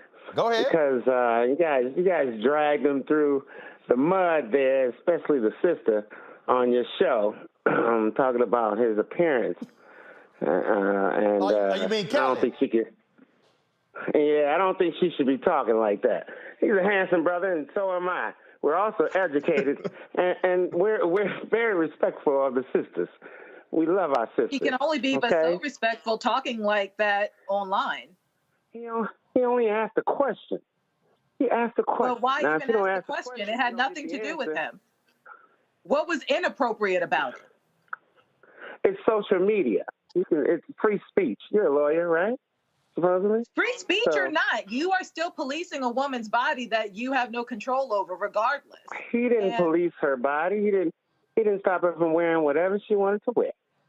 She wore it, and he commented. That was it. And he asked the question. Free speech is but here's the deal, though. Okay, all right. So you say it was free speech. Yeah. But here's the deal. Free speech also has consequences, meaning you can ask a question on social media and folk gonna respond. So absolutely. So what happened was here's what happened. Here's what happened, Richard. He asked the question. Yes, sir. He got an answer. Yes, sir. Yeah, he got an answer.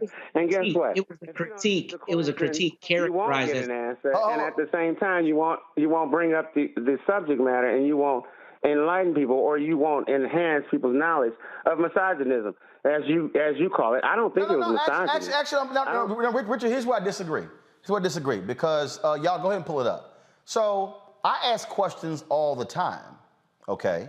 And so one of the things that you do when you ask a question, you might want to add a little bit more to it so people understand why you're asking the question. So, so I've done it. I've posted things, and so when that's not it, y'all. Thank you. That's it. So yeah, this is the wrong one. No, okay, but that's the wrong one. So this one right here is the guy Justin. He was responding to him. So when he asked the question, he said, Sydney Carter, women's basketball coach, is her outfit appropriate as a basketball coach? Now, even if you can ask that question, the problem is when you write something on social media, no one knows tone. No one knows. That's true. No one knows context. No. So what you have to do is you have to actually provide that in your question so people won't assume that you're judging. Okay. Well, you know what they say about assuming. Everybody has one. But Richard, again. Can I take this? I'm gonna come right to you. But Richard, again, my advice to Wayne, as somebody who does this all the time, when you're asking a question, never leave it so wide open where people will assume what your motive is. You better make it real clear. Kelly, go. For me, it's not even about assuming. As someone who is on social media all the time and gets into intellectual debates all the time, more or less because that's my job. The issue that I personally had with that post, because I saw the original post come up on my feed. And the issue that I have with it isn't the fact that it's just a question, is that your friend thinks it's just a question. She was dressed appropriately for the event that she was attending, which is her job. Why do you think that you have space or room to talk about a person's outfit in which you have no idea the context in which she's in which she's there for? And specifically when it comes to Black women in remotely stylish attire for work, it's like the minute that you see a curve, the minute that you see a hint of cleavage, the minute that you see anything that you might find sexually attractive on any level, all of a sudden it's inappropriate because your mind went somewhere else, not because it wasn't about it was a question. It wasn't about it being sexually attractive. Because the brother, it's not hold just on, a question. and this brings me to that comment that you made saying that he looks like a Q-tip. The brother is handsome. My brother, I've been knowing him for all my life. We're all handsome and educated. That was an angry Black woman. If you want to quote unquote say Black women, if you want to use that thread, that energy, I think that comment was a Black woman, an angry Black woman. The comment that wasn't appropriate to me. It wasn't. The comment that your friend made was entirely misogynistic, and that's why he asked a question. He asked a question. It's not just a question. But Richard, and the fact that you don't understand that it's not just a question is the misogyny. But Richard, hold on. Richard, hold on. Richard, hold on. Richard, hold on. Richard, you're still talking. Hold on, Richard. I'm going to let you respond. Just hold on. Here's the point that I think that you're missing. When he says, Sydney Carter, women's basketball coach, is her outfit appropriate as a basketball coach? Here's what that says. So do you think it's not appropriate? So you're raising the question, why? Why are you? No, you're asking two questions. No, hold on. You're asking three questions, and essentially because you said, "Is it not appropriate?" Then you can ask, "Is it appropriate?" And then you can ask, "Why?" But here's the deal. Why is it appropriate, or why not? So there's four. So does he think it's appropriate or not? Yes or no? When I spoke to him, he didn't really think much of it. He just asked because when he saw it, he was like, okay, well, do you think that this is appropriate? Stop, right there, right there. Hold on. You said he saw it, he went, do you think this is appropriate? Which means... I mean, I'm not quoting him, and I wasn't there when he did, when he Richard, let me... But speaking with him, I'm unpacking. It wasn't meant to be, it wasn't meant to be negative. But Richard, it wasn't meant to be negative or bashful. It wasn't bashful. Hold on. It wasn't misogynistic. Richard, here's the deal, though. Here's how you flip it. I saw this photo. I think she looks great. But do you think it's appropriate? I think she looks great. No. I think she looks great. You didn't listen. He does too. Richard, you didn't listen to what I just said. No, hold up. Listen, this is what he didn't do. If he saw the photo and said, wow, look at this coach. I think she looks great. Do you think it's appropriate? Now what you've done is you provided context. Now what you're doing is you might be purposely asking the question to elicit a response. I have this thing called random question of the day where I'll do that. And so people respond, it's just a random question of the day, but it's how you ask. The point I'm stating, again, when people don't know your intent, social media will see it and then will assume, look, I know what that's like when I cracked on a Super Bowl commercial in 2012 and I was cracking on it because it was a soccer player and it was taken as I was attacking gay people. I got suspended from CNN for 5 weeks. People attacking me, all kind of stuff, and it had nothing to do with gay people. But again, with the difference with social media, you can ask something, but what you don't control is how a person infers what you mean. They can say you're implying this, and so that's what happened with Wayne. So I think he learned a big lesson. Yeah, well, I hope you give him the same platform at least at some point. Look, I sent him a tweet and said, to defend himself. Richard, I responded to him on Twitter. I said, "Do you want to come on and have a conversation about it?" He didn't respond. I know. He told me. No, but you he told me. He's pontificating that. He's fine. He's thinking about it. Yeah, okay. But at the same time, when I saw this show, he hasn't seen it yet. He hasn't seen this show yet. Well, here's the deal. But he's going to watch it this evening because he's at a previous engagement. But he's going to watch this show, and he may respond to you. Well, here's the deal, though. Directly or indirectly. Here's the deal. I ain't afraid to have a conversation. All right, Richard, I got to go. Afraid of that smoke either. I appreciate it. No, hold on. First you said he ain't afraid of that smoke. Now, Richard, it's a whole different conversation. Because, Richard, let me help you right there. I said I ain't afraid to have that conversation. You said he ain't afraid of that smoke. Richard, if I bring smoke, his ass should be afraid. So my advice, he should accept the conversation. Now, if he wants smoke, my advice, don't ask for an ass whooping because you might get it. So let him know, just let him know. So don't throw smoke. Because when you say smoke, it's like when Bernie Mac said, "Oh, you assume a different position."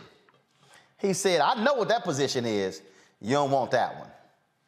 Wayne might want to just have a conversation. All right, Richard, I appreciate it, man. Thanks a lot. I'm gonna take one more caller. Let me see here. That was great. All right, you know what? Okay, I'm gonna hold the callers. I'm gonna go to a break. I got one more break. Let me knock the break out, then I'll be back right here on Roland Martin Unfiltered on the Black Star Network.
The leverage that the players have is that we cannot be replaced. These are the best basketball players on the planet. The league can't say, okay, you're all fired, we're gonna get some more.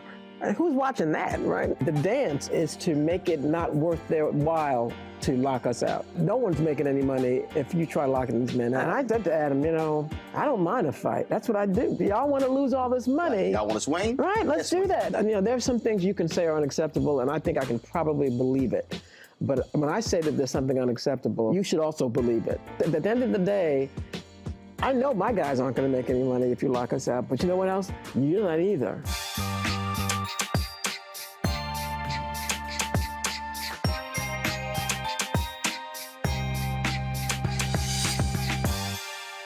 Good job, good pay, good life.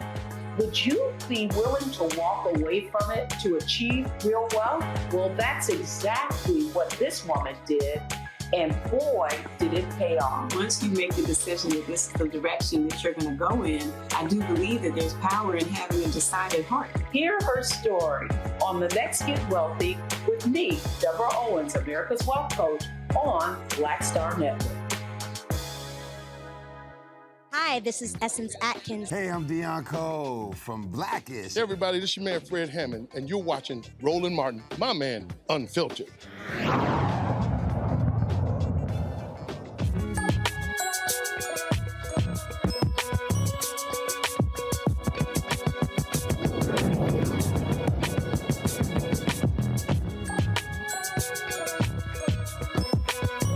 All right, y'all. whole lot of talk about the Great Resignation, and one of the professions being hit the hardest is teaching. Teachers are quitting at alarming rates for a variety of reasons, which includes abandoning the classroom, burnout, lack of resources, low pay, and also, of course, all the back and forth when it comes to COVID. A new poll by the National Education Association, the country's largest teachers union, found 90% of teachers surveyed experienced burnout, and 55% plan to leave the profession sooner because of the pandemic. Joining me now from Charlotte, North Carolina is educator and author Dr. Tommy A. Watson. Dr. Watson, how you doing? I'm doing great. How you doing, my brother? Doing great. So, all right. So, how do we slow this down, stop it, reverse it? Because one of the things that I've heard perfect example. My brother taught, an executive chef, working in the school, decided to teach, and frankly was frustrated because he wanted to get paid based upon his worth. And they literally said, well, the system that is set up is really based upon seniority, and like essentially you work for a number of years and you get your money down the line when it comes to pension. This generation ain't rolling with that. No, not at all. And it's a struggle right now. Roland, even prior to the pandemic, the education enterprise was struggling with getting educators into the system. And now as we look and go out and look at the education enterprise, we're seeing that more and more of our Black teachers in particular are leaving the enterprise. And what you see is being a teacher is very, very difficult because, teachers do a lot with lesson plans, grading. They're asked to do a lot. On top of that, you throw COVID in there.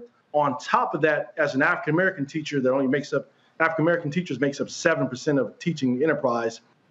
In those schools, typically African-American teachers have to be advocates for our Black kids because those are the kids who are being suspended more often than the other kids. Those are the kids who aren't getting access to the high-level classes.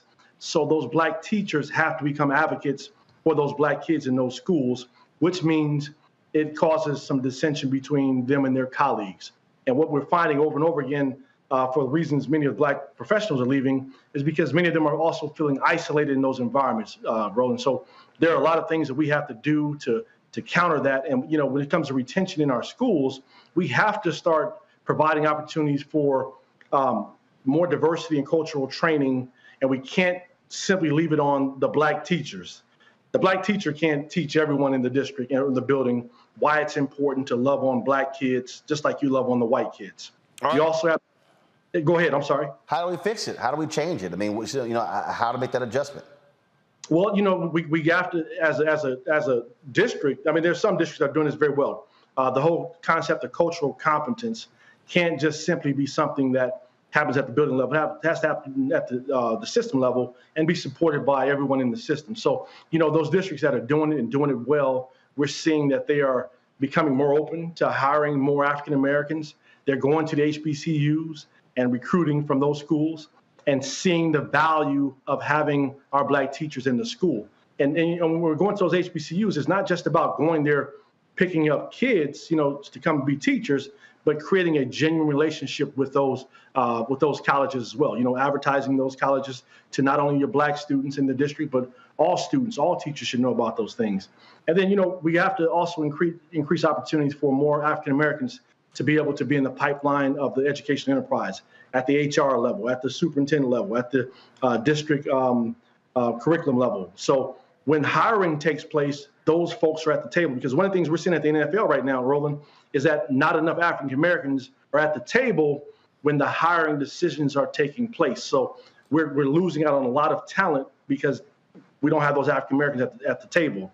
And then, giving those teachers a chance, Roland, to see that there are opportunities beyond the classroom is going to be very, very important. Because again, like you just mentioned for your brother, teacher pay, unfortunately, is not very high.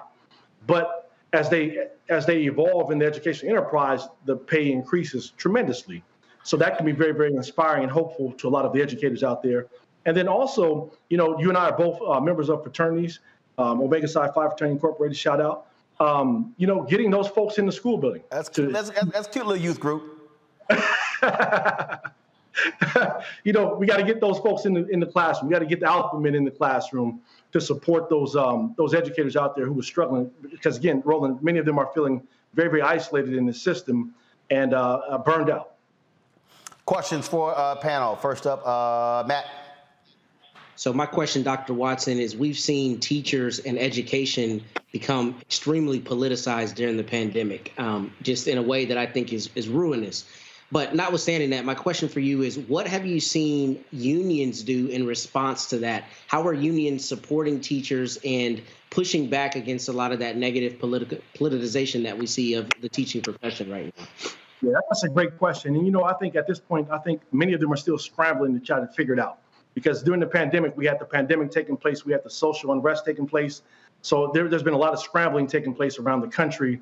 And I'm not sure that the districts and the unions have actually figured that out as of yet. Great question. Kelly? What do you think is going to be the next trend when it comes to teachers and education? Because what I'm seeing right now is a lot of pushback on, frankly, getting things taught that need to be taught, such as history, such as different ways of doing math. Common Core doesn't need to be the only one. And there's a reason why teachers are so burnt out. It's beyond just, the COVID-related issues. It's the overcrowding, it's the politics, it's the administration. It's so much. And frankly, I don't blame them. So what do you think is going to is the next step after that? What is the trend to either combat this or get past it?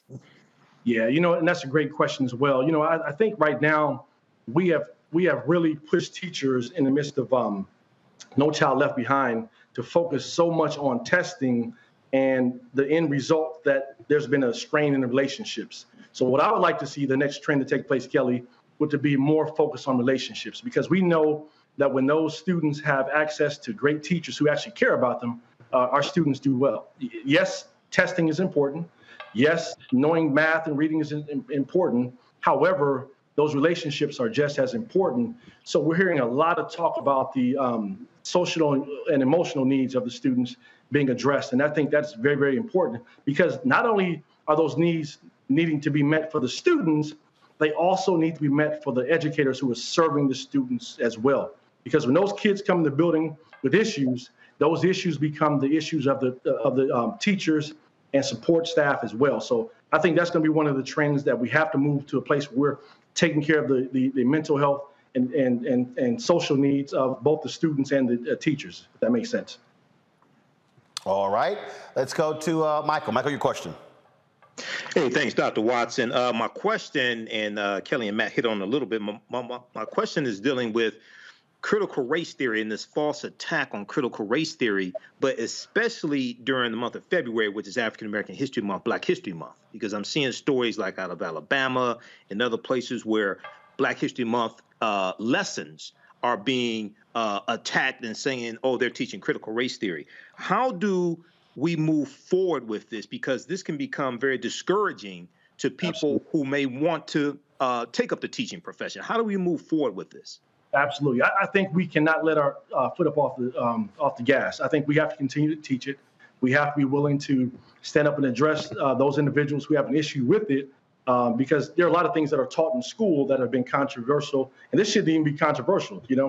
A matter of empowering young people, whether it be black and white across the board, they should know about this type of history. So I think what we cannot do is allow these political agendas to force our teachers to become afraid and stop teaching those things.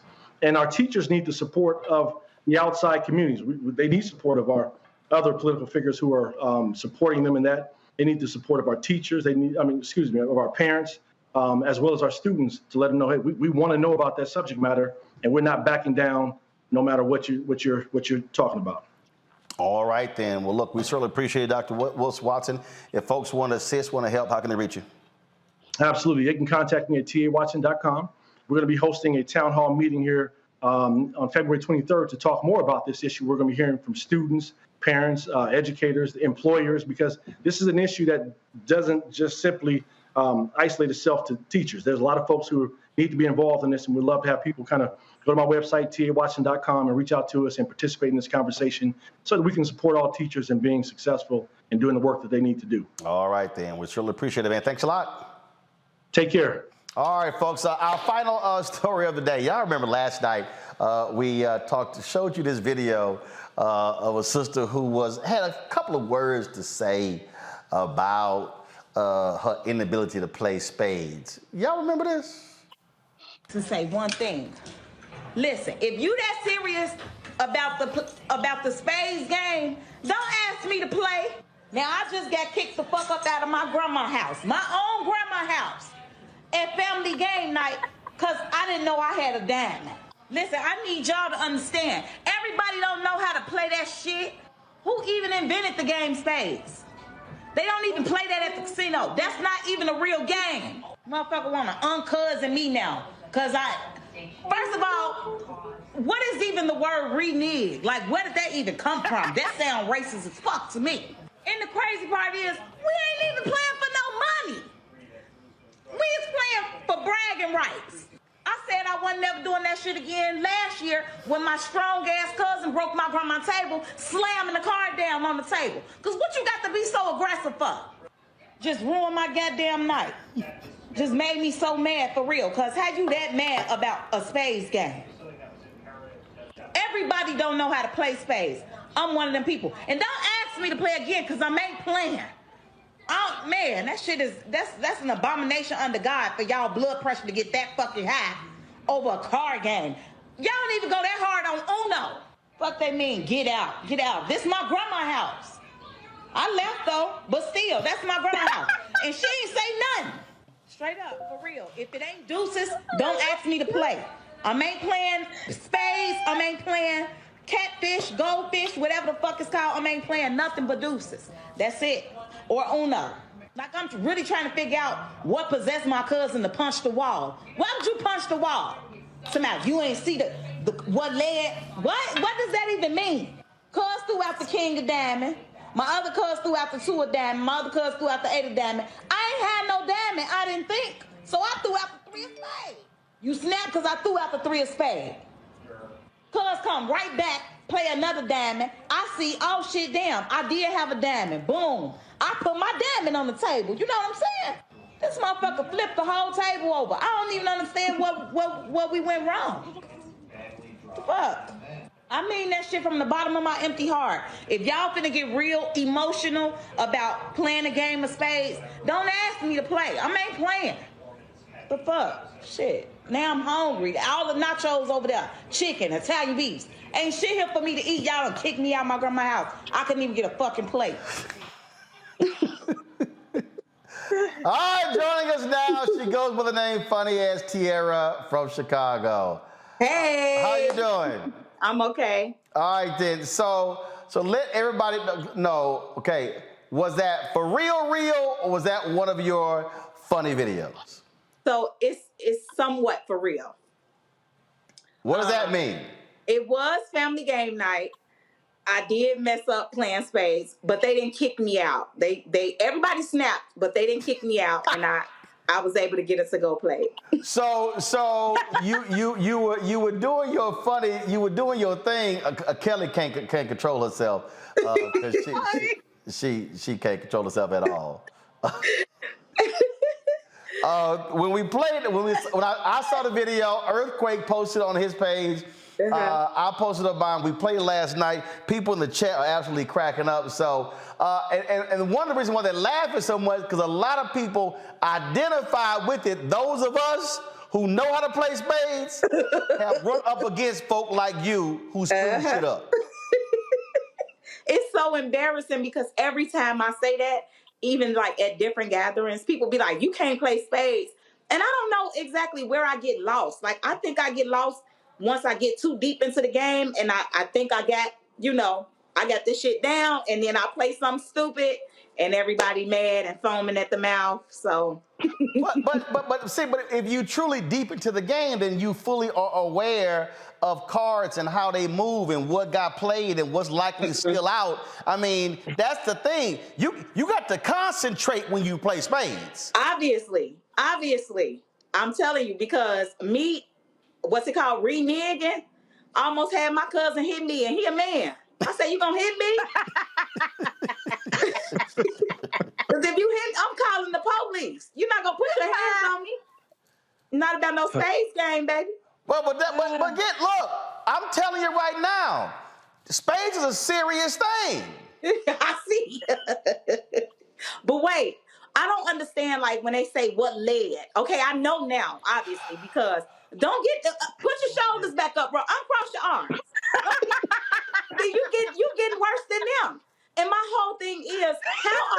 trying to tell me, sit down, cuz we gonna show you, cuz we got it. And I'm like, y'all remember what happened last year? They like, don't worry about it, we got it. I mess up and y'all get all in your feelings box. Like, what's going on? My grandma didn't say nothing. She just let the whole house go in on me. They calling me bald head.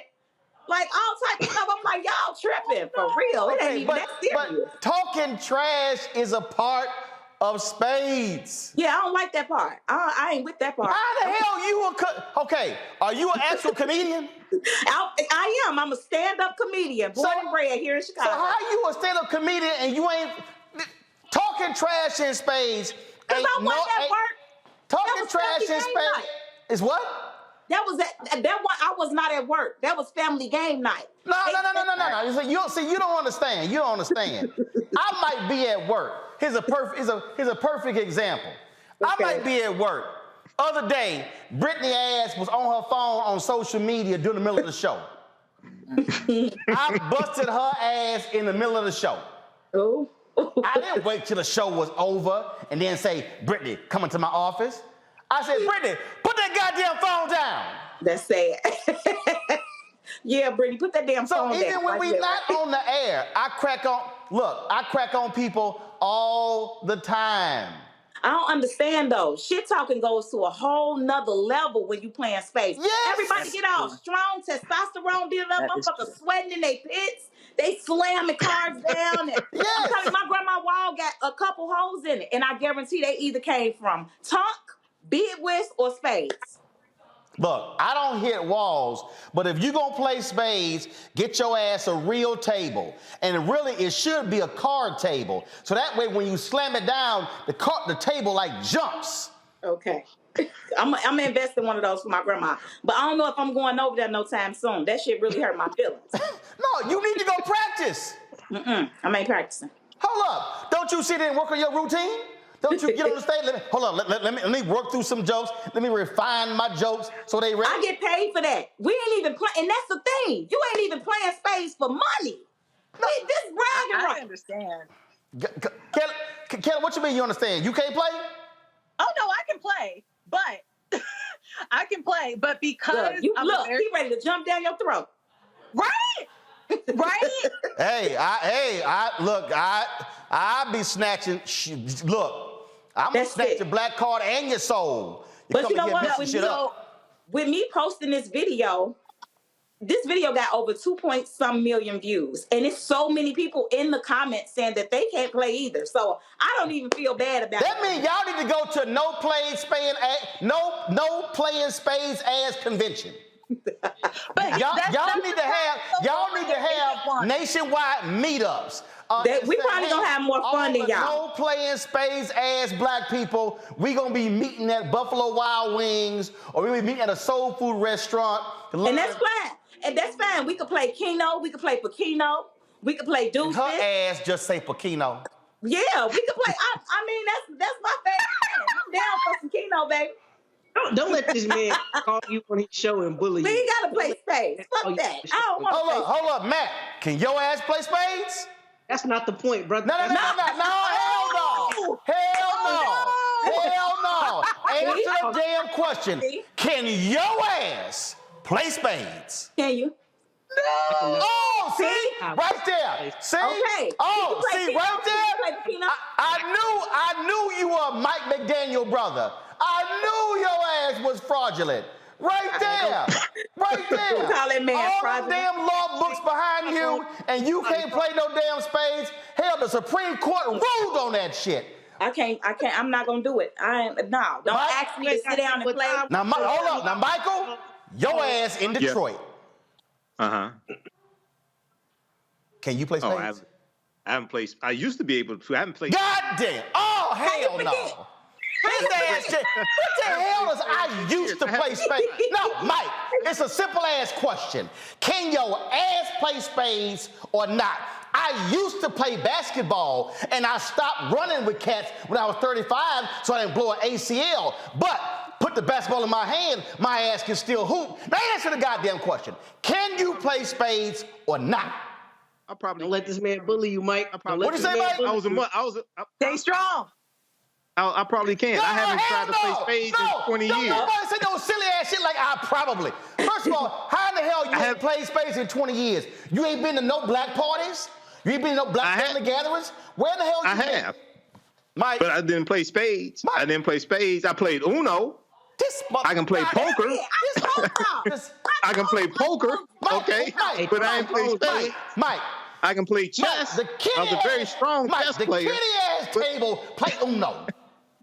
Mike, do you realize that Uno is the game? I can play poker. Do you realize Uno is the game? Let me put it like this. Let me put it like this. No. Mike, let me put it like this, is Roland. the game little ass kids play when they can't play. Mike, let me explain to you the black escalation of games, okay, when it comes to cards. Right. See, clearly, your ass don't know. Okay? I'm gonna start a support group because this is ridiculous. No. I feel like we being bullied right now. I haven't tried to play spades. No. Funny ass Tierra, let me help your ass out too. Okay? It's 3 damn card games. It's 3. Let me hear them. That are universal black games. 1, your ass start with Uno. Okay? Okay. Cards got you start with Uno. Okay? Your ass then go to spades. When you grown, your ass go to bid whist. Okay? Here we go. So you ain't gonna throw deuces in there nowhere? No. Say what? Deuces? Don't nobody play deuces? Girl, that's like some shit you play when it's just 2 of y'all. Spades is 4 of y'all. Okay? Okay? It's Uno, spades, bid whist. So what is this shit they was calling cutthroat? Because now they like, well, we gonna play cutthroat. What's cutthroat? Because that's spades. No, that's some Chicago shit. I don't know. Oh, okay. Because I know everybody. It was like every man for themselves. No, spades. That ain't spades. Spades is 2 people. Matt, you know what the hell I'm talking about. Clearly, Michael, you having like brain freeze. Or it was like 20 years ago. I played spades years ago, but I played, I played poker. What kind of black gatherings do y'all have? What kind of who? Hey, they can play cards, I played poker. I played strip poker more recently than I had spades. Michael, ain't nobody that was trying like, to see your butt that was like 15 years ago. Ain't nobody trying to see your butt naked ass playing no poker. Ain't nobody stripping in spades. I won.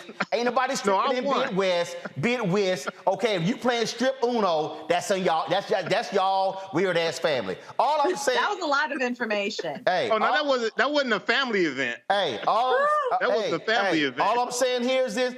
Tia, I'm telling you right now, when we come back to Chicago, you know what? I'm gonna go ahead. We gotta do a spades tournament.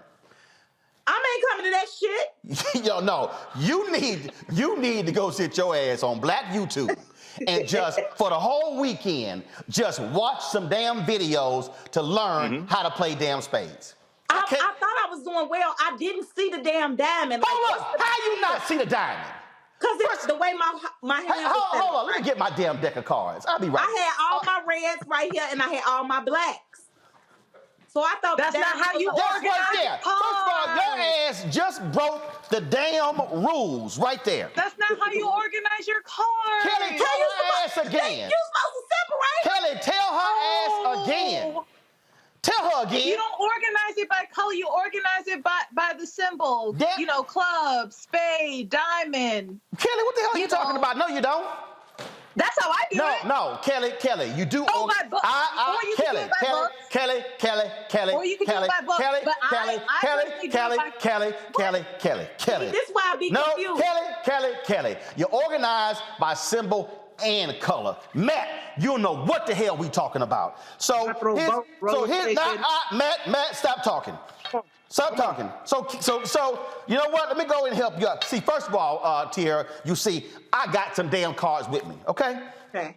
So let me help you out, Tierra. You see this right here? Pretend we playing spades. Let me come close to the camera. Come on. You see this right here? Mm-hmm. Okay. These right here are spades. Right. Then what you do is you put your diamonds or your hearts, right? You go black, red. Then you go your clubs. You got clubs. Black, then you go hearts, red. See? Red, black, red, black. you break that shit up. You don't put the hearts and the diamonds next to each other because your ass get them confused. You don't put the you don't put the spades and the clubs next to each other because your ass gonna get them confused. You go black, red, black, red. That's how your ass put the damn cards together. That's why you didn't see that damn diamond. Look how aggressive he is. See what spades do to black people? Y'all see what spades do to black people? No, but you sitting here over here, I ain't know how I had a diamond. Yeah, I did know. Because it was next to the damn hearts. I said I was sorry, shit. It's okay. Okay, so here's my thing. Shout out to Bowie State University and HBCUs across the board, because if it was not for them, I would not know how to play spades. Why? Your black family didn't play? I'm sorry? Hold up. Where you from? I didn't grow up with spades. What? Where you from? I didn't. I'm from D.C. Roland, I'm telling you, it's obviously a rites of passage. I'm from D.C. I did not play spades. My parents didn't play spades around me. My grandparents didn't play cards around me. Like, excuse us. Hold up. What y'all play? Pacino? No, we didn't play games like that. We honestly didn't play games like that. What was y'all doing? Playing life? No. Like, we would play Monopoly from time to time. I bet y'all had the Sorry board game, right? No. What y'all do? I mean, we did everything except, like, Die Hard. What y'all do? Like, y'all play games? Not from what I recall, not really. Not like during cookouts and stuff. We would watch, like, we were a football family. So, like, we watched a lot of football, a lot of sports, did a lot of cookouts, a lot of crab boils. Hold up. You can stop right there. Because y'all bougie. That's what it is. We were. You came from, see, right there. See, I knew I was going to get to it. See, Matt, your ass probably bougie too. Y'all probably We did pinochle. I remember we did double deck pinochle, but I don't know how to play that. Did her ass just say pinochle? That's crazy. Matt, go on with your bougie comment, Matt. 10 times on the air, I'm glad to throw bones with you anytime. You ain't mentioned nothing about no bones, Roland. That's what we play. Could we discuss the spades? That's why. Well, you want to know what we play. It's not about being bougie. It's about throwing bones. We discussing spades, Matt. Matt, can you play spades? Yes, but I'm not good. But that's not the point. Right there. You ain't good. See, that's your damn problem. I'm so happy it's that's not your damn problem for going to the University of Texas. See, right there. I didn't go to Texas. Where you go? I went to Howard. Yeah. I went to Howard, where I learned how to play. How your ass went to Howard and you don't know how to play spades?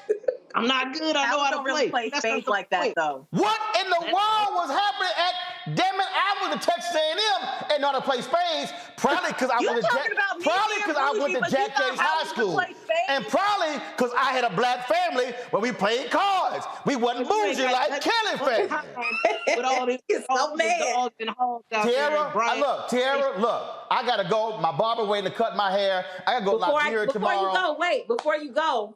We met before. I met you. I partied with you. We had a blast at a BT event like 2 years ago.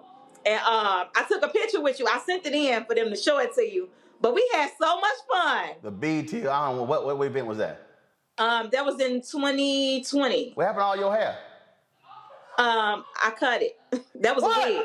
She got long ass hair. Whatever. Well, y'all first of all of y'all in the control room shut up, okay?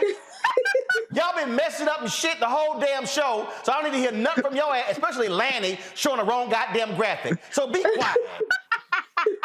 See, this is a black show. This is how we do it. All right, Tierra. Look, so we gonna change your name to No Playing Spades Ass Tierra. That's fine. So when you learn how to play spades, we'll start calling you back Funny Ass Tierra. Okay? That's fine. So you come on back when you go to Spades Rehab. I'm gonna start a support group. I got us. Yeah, precisely. Do that. Hit me up. I'll help y'all out. DM me. I got you, baby. Thank y'all for having me. You should reserve that domain name too, and make some money off of it. Definitely. Michael, why don't you just stay the hell off talking about poker? Why don't you just focus on goddamn spades, okay? I played spades before. Now I played gin rummy. I played gin rummy a lot more. Your ass just said gin rummy. That's the whitest game I can think Gen of. Ron- Like when I was yeah, younger, no, Gen see, I Ron, ain't yeah. even- that Even ain't- bougie ass Kelly said shit. We didn't play that. I mean, Right, damn. yeah. So Michael, you embarrassing Detroit enough. That's it. That's it. Funny ass Hey. Kiara. We'll see you later. Please, we gonna lay hands on your damn suits, and that's how you play spades. But damn it, we gotta go. This just embarrassing. It's just embarrassing. See y'all later. Thanks a lot. I appreciate it. All right, y'all. We gotta bounce. Y'all know how we. First of all, let me thank no playing spades ass Matt. Let me thank bougie ass Kelly when it comes to spades, and then let me thank I don't know how he from Detroit, Michael. I need to reassess. I haven't played spades in a long time. I need to because you ain't been in Black People's House in a long time. We need to But reassess. at least I can play though. I'm bougie and proud. I'll own the bougie, but I can at least still play spades. Thank God for Bowie State. Shit. All right. I'm gonna have to have a better vetting process for the panelists. I'm gonna have to add spades to the list of did you watch all these black movies? All right, y'all. That's it. Y'all, here's the deal. I leave tomorrow for Liberia. I'm gonna be there for the next 10 days. We're gonna be broadcasting from Liberia covering the 200th bicentennial celebration. It was a country that was founded by freed slaves in 1822. I will be there broadcasting. Half my team is already there. We're gonna be leaving tomorrow night, so pray for us. Great that we have our travels. We got some great things lined up. I'll be sitting down with the president of Liberia while we're there as well. We'll still have guest hosts while I'm here, so we'll be live streaming events all day when we're there, and also I'll be broadcasting it from there. It's a huge event taking place on Tuesday that we're going to be covering, and so we're looking forward to that. And so, folks, it will tell us stay tuned to the Black Star Network. Hey, I don't know anybody else who's doing it. I know the other black-owned media people not doing it, so I don't know what they're doing, but that's why we do what we do, and so we appreciate it. So again, be sure to watch the show. My Michelle Roberts interview airs on Wednesday. We got new episodes next week of Deborah Owens' show, Jackie Hill Martin show, Greg Carr's show, Faraji's show every single day. A lot of things are happening here at the Black Star Network. We're getting ready. I was going to put it in March. At the end of February, we're going to launch my 10-part docuseries on the year of return to Ghana. So a whole lot of things are happening. Folks, that's it. I appreciate it. Folks, again, I will see y'all from Liberia beginning on Monday. Y'all take care.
Peace.